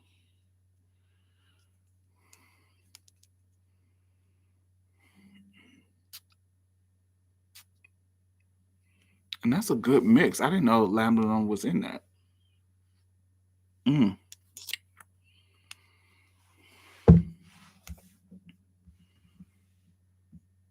Hey, Chance, how are you? We need to record. What's your tea? Um, Hold on. I wanted to see what Brianna was talking about. I was a DA, but I started watching your videos while I was there. I was like, she knows my life work. I also started sex work during my final year of Morgan State. Some of the students were my clients, and they were fine as hell work. Oh, that would have been insane. You know, they wouldn't have been able to take us together. They would have split us up like Celie and Eddie. That's why I go to homecoming every year so they can see I've gotten better since then. She evolved. Work. They don't have our I haven't been to a homecoming in for my high school. The one that I wanted to go to that was fat and everybody was participating. I was fucking broke during that time, so I didn't get to go to that one. I haven't been to Jackson State in years. I actually want to go to Jackson State.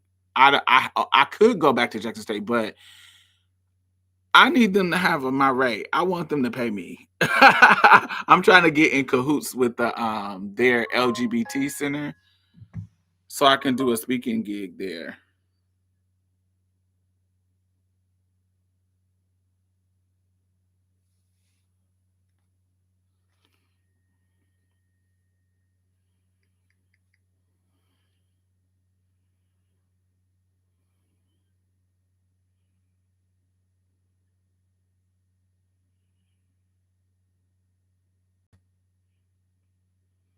I don't know what's going on with my damn job, man. Not my job. Um, my account, they be getting me nervous, baby. They'll send me a notification of some money coming out of my account that I sent days ago, and I'm like, bitch, is somebody stealing from my account? But yeah, I sent that already. I'm like, wait, hold up. Are you still going to do locks? Yes, I am growing my hair out now. Look, it is growing out. It's growing out slow, but I'm trying to grow it out so it can grow into some locks. It's these little nappy little curls now, but I'm trying to yeah.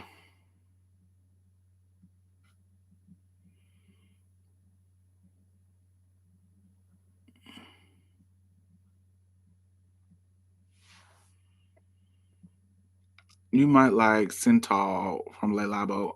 Did I like that one? I didn't hate it. I liked it. I didn't hate it.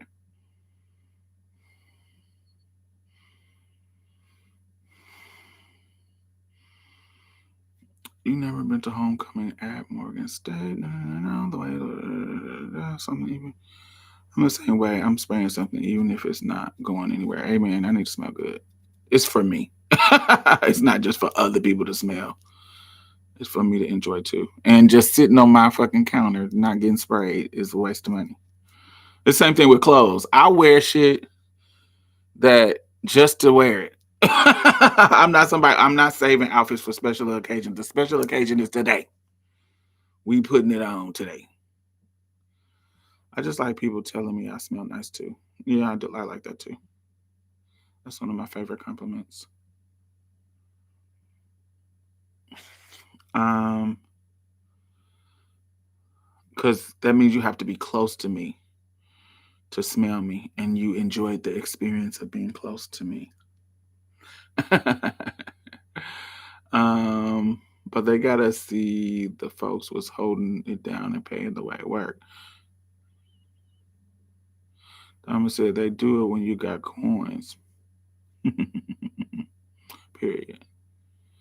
Sabrina was stealth. Who was Sabrina when she was there?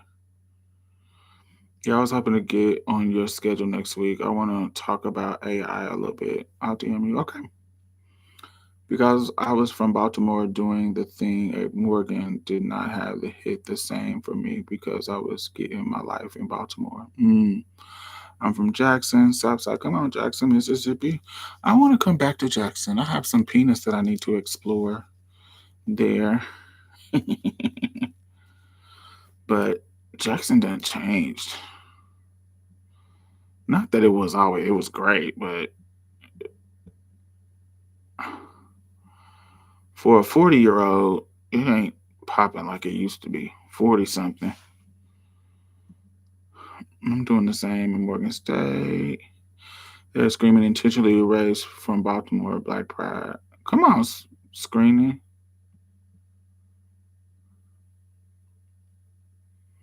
I know that's right. Why the motherfuckers? I want them to fucking just bring us out to host a fucking event. That's so late. I don't know why they not doing that. It was cool to see. We'd give each other the up nod when we see each other. Um, what else? Being alive is the occasion. Absolutely. Put your shit on. Dress up. And don't be scared of sparkle. Let me show y'all this. I can't wait to rock this. I haven't while I'm talking about. I just sometimes it's not that I don't want to wear it on a regular day. I want it to be not necessarily a special occasion, like a fancy occasion, but where I'm in a where I'm in a super mood and I want to be seen in it. Some things it's not. I'll put something fly on for me to tip around in, but there's some things that I wear particularly because I want to not only feel sickening, but I want to be seen in it. Look at these. These are so fire. Um,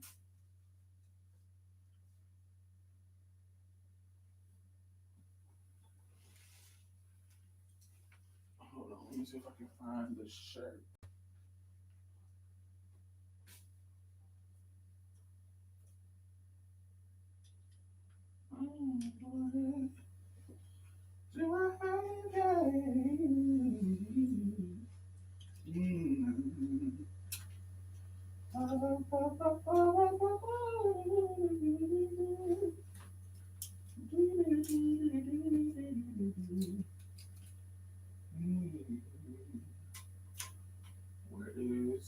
There is a shirt that I had.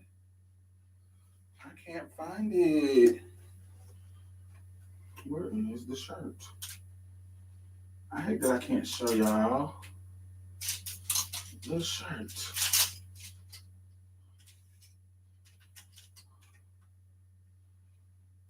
Oh my god. Where is this fucking? Where did I put this shirt? Oh, here we go. All right. Let me see. And this.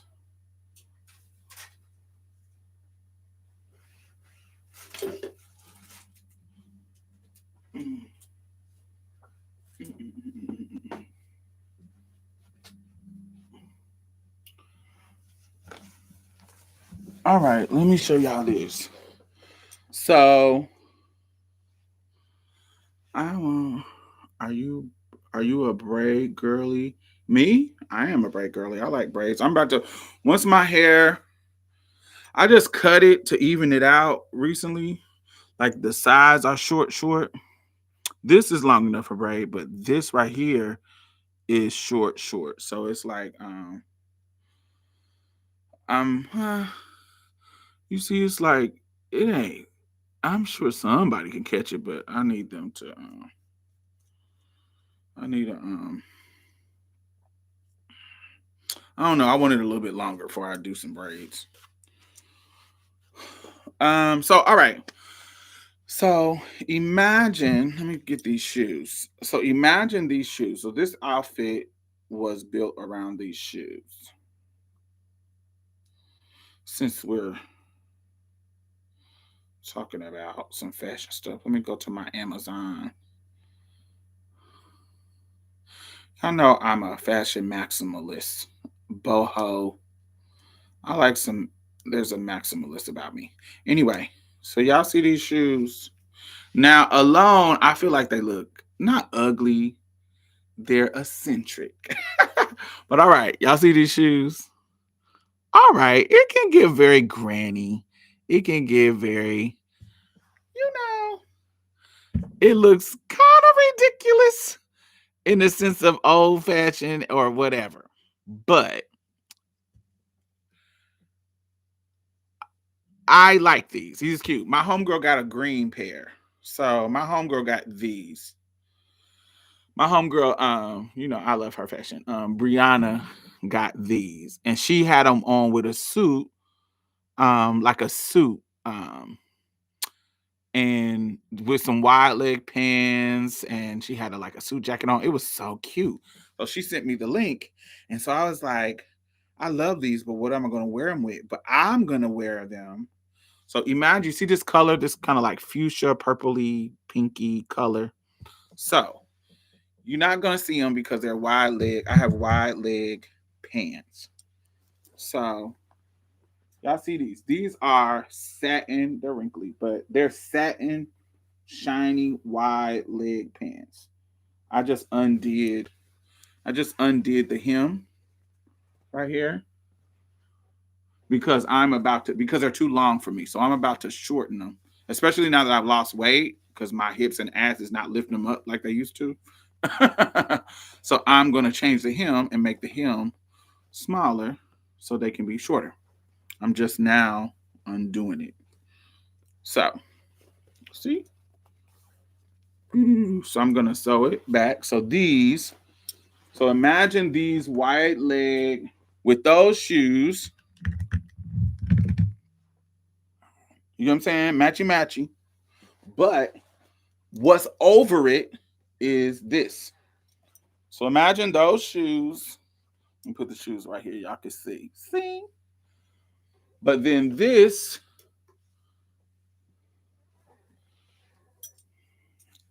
has long purple fringe on it.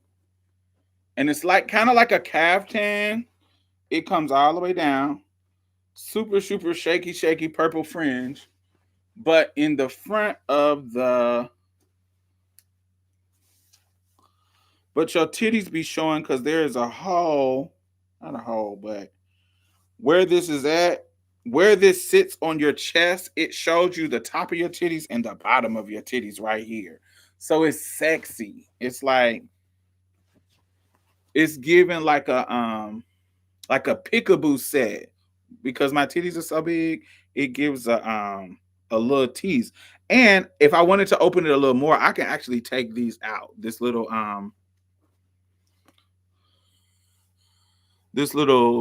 kind of moment here.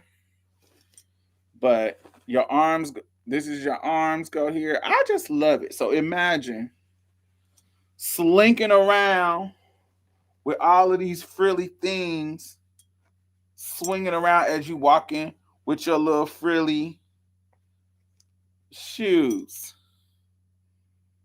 I like that. This is cute. I can't wait to rock it. So that's one thing. So this is something that I know I want to be seen in this because this thing, when you put it on, it's like it shakes. You bend over, let me see you shake a tail feather. Now you bend over and let me see you do it. I love her. So all right, so that's the first one. I can't wear it. So this would be something that I would wear this any fucking day, but I would want it to be when I definitely know that I'm gonna be seen. All right, so the second The second one. Now I love this. So imagine these wide leg pants sparkling. These pants super sparkly, high waisted, wide leg pants. I fucking love these. These is my shit. They come right to your high waisted. So think about some Catherine Hepburn high waisted slacks in this green, but the sequence on it is orange, like a neon green orange that has orange. So all those sparkles, it's not just sparkles, it's like orange. Does it come off orange on the camera?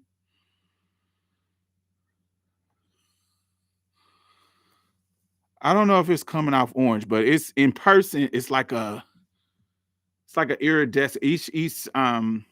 Each fucking sequence, because it's full of sequence, is like a iridescent. It's green, but with an iridescence orange. So yeah, that gold is actually orange. So I fucking love these. I have not worn them already. So I'm gonna wear them somewhere. So imagine me in some high-waisted Catherine Hepburn pants, them, because that's how they fit. They fit like, if you Google Catherine Hepburn and high-waisted, very Miranda from Sex and the City. Catherine Hepburn high-waisted pants.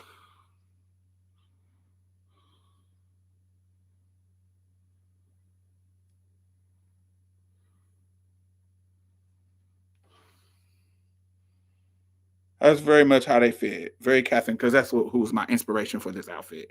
Her and Lauren Bacall. Lauren Bacall is here. Lauren Bacall, baby. Sickening. High waisted, super sleek.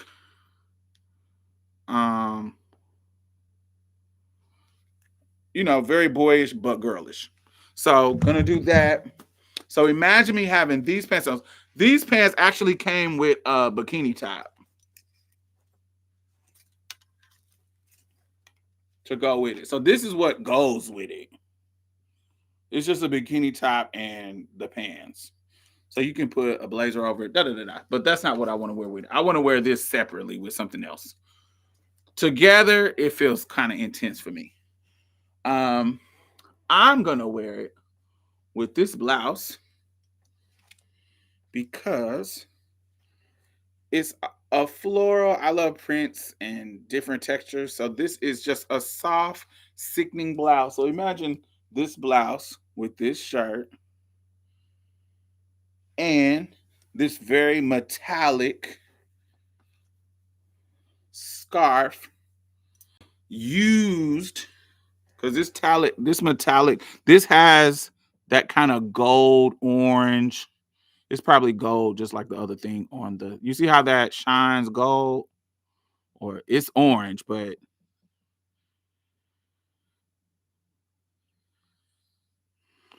see how cute that is? I got this at a vintage shop in Dublin. And I was like, ooh, I don't know when I'm gonna wear it because it's green, but that shiny, it's silk, and it has like these that kind of not tinsel, but kind of like that tinsel thread throughout it. So it's like green and orange and white, but it has that coppery gold tinsel throughout it. So it gives it that metallic look that balance out this metallic look. You see what I'm saying? How you see the shine? To pull it all together and use this similar to like a tie.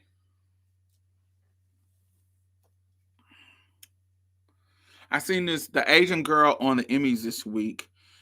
I seen somebody else do it, but she did it and it was beautiful too. Where she, instead of having a tie, it's a braid, like a braid of burgundy, and that was fire. So I'm thinking about doing something like that with this. And so, yes, I fucking love this. And while this sequence is quite intense, I think having the soft floral blazer and the scarf kind of like, I don't want to say casual it up. I don't want to say makes it casual, but it's not as intense to me. But yes, I love this. This is my fire and desire. Love, love, love, love, love, love, love. Those two things I'm excited to wear because it's also wintertime and they're more fall, cool. What else? Oh, this is what I want to show y'all too. I got a couple of things. I wore this on my trip, but I haven't worn it right the way I want to wear it. I show my All right, so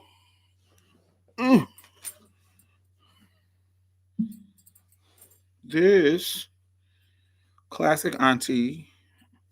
If you are auntie or you in your 40s and you don't have no leopard print, what are you doing with your life? So this is a sheer. It's leopard print, but it has like this gold little, like these little gold spots. It's like yellowish gold spots. So your titties is out, baby. It's a V-neck that come all the way down. I need to. What is this? This smells good. I don't know what I wore with this, but this smells good on the dry down. I wonder what did I wear. This dry down is good. I can't even tell what it is. It's so good.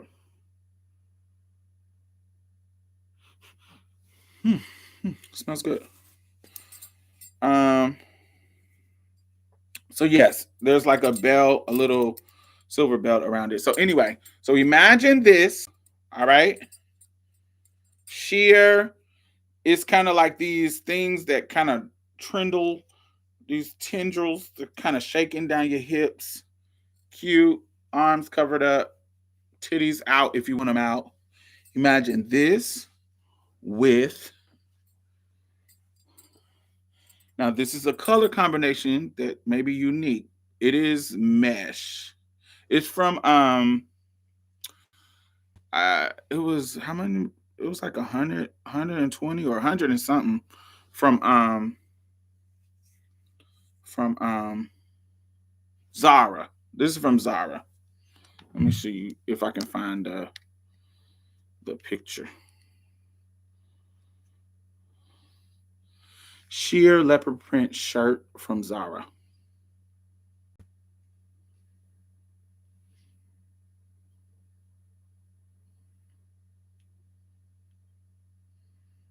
Mm.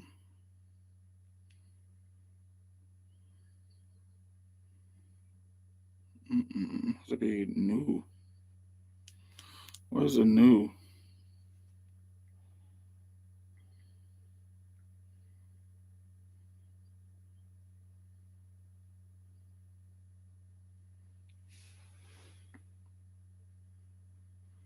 They're showing some old ones, and this is not it.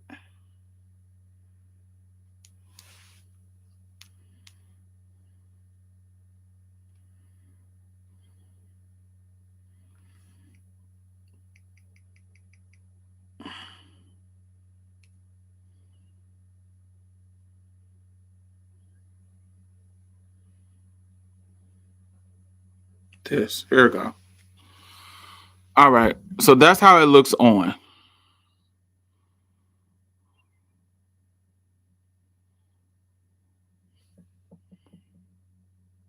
Can y'all see it?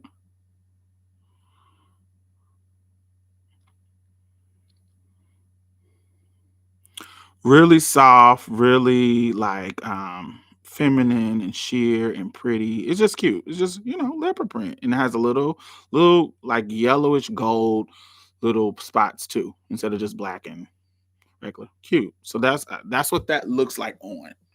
Now imagine with this.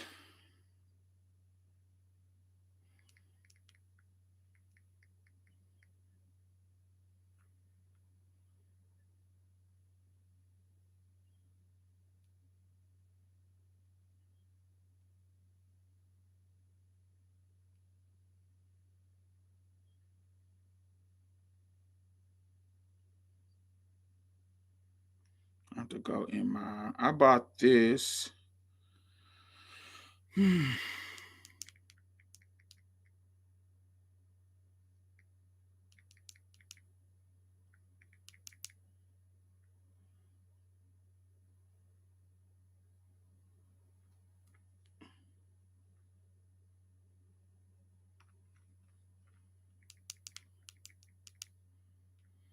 It is.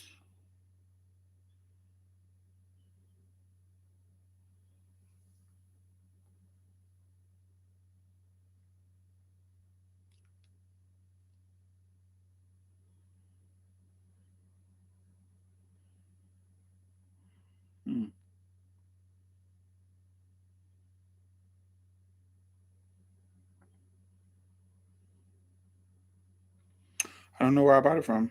I don't remember the name. It's a green metallic plus.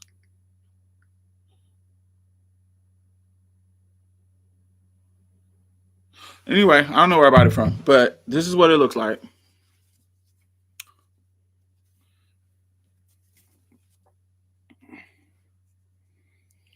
It's really tight, form fitting. There's a slit in the back. It's like a bodycon, very green metallic. So imagine this. You really see this as like a pen. Think of this as like a pencil skirt, because that's kind of what you see. But this kind of pickaboos under, because this goes over the dress. This kind of pickaboos over it. So almost like a sheer metallic green skirt, green pencil skirt, and these shoes.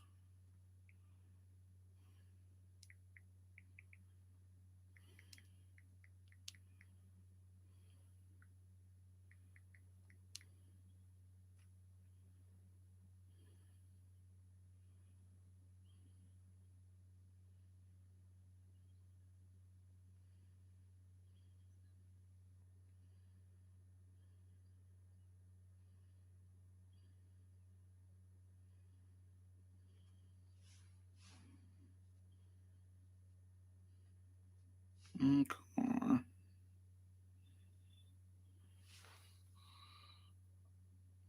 You see these shoes? These burgundy boots.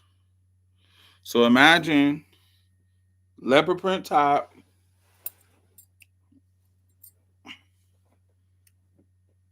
metallic, almost pencil skirty, sheer titties boot out with these maroon, burgundy, patent leather, shiny, also metallic looking boots with this. I think that that's fucking dope. The color combination is unique. The green and the red and the leopard print. Yeah. And the leopard, this is two bright colors, the green and the maroon, complementary colors. And then the leopard print is being used as a neutral. Yeah, I think that that's fucking dope. I think that that'd be sickening. So those are my outfits of the fall that I'm waiting to wear um, to something. Y'all gonna see them in some pictures. I think it is. Definitely giving a 70 vibe. And that is my favorite fashion era. 70s glamour, baby. That is my favorite fashion era. My favorite. And that's why one of my favorite. What's that Adam girl? What's that movie when she had red? Is it Rachel Adams? Rachel Adams? Not Rachel Adams. Not her. Who is that Adams girl? Who is that girl? She has red hair and she was hustling in a film.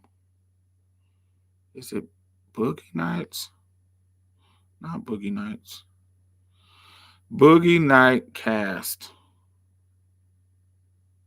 Boogie Nights has a cast of more than 60 actors. Here are the first three: Mark No, Wahlberg, not that's Burt not the Reynolds. movie. What is that movie? Is it not Rachel Adams? Amy Adams? Amy Adams. Yes, Amy Adams. What movie was she in that was set in the 70s? What movie was Amy Adams in that was set in the 70s? American Hustle. Yes. So if you look at, I want to look like Amy Adams in American Hustle all the time, but black. Amy Adams in American Hustle. I feel like 70s glamour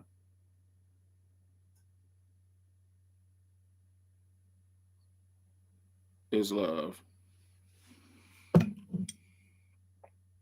She wears all my favorite colors, combination red hair with gray. She wears red hair with gold, cleavage out, blouses, soft dress, form fitted, cinched at the waist, V neck. She'll do a green with her red hair.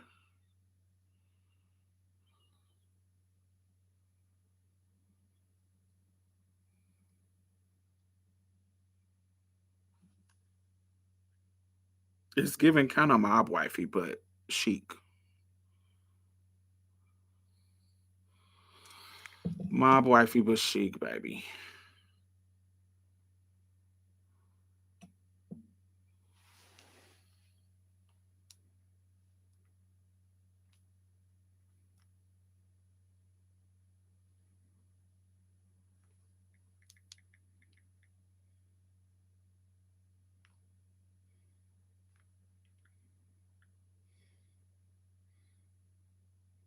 Oh, when she was in that gray, she looked so fire. She looked so good. It was like a sparkly sheer gray. When she had that fucking gray dress with the fur. Ooh, she looked good. 70s glamour.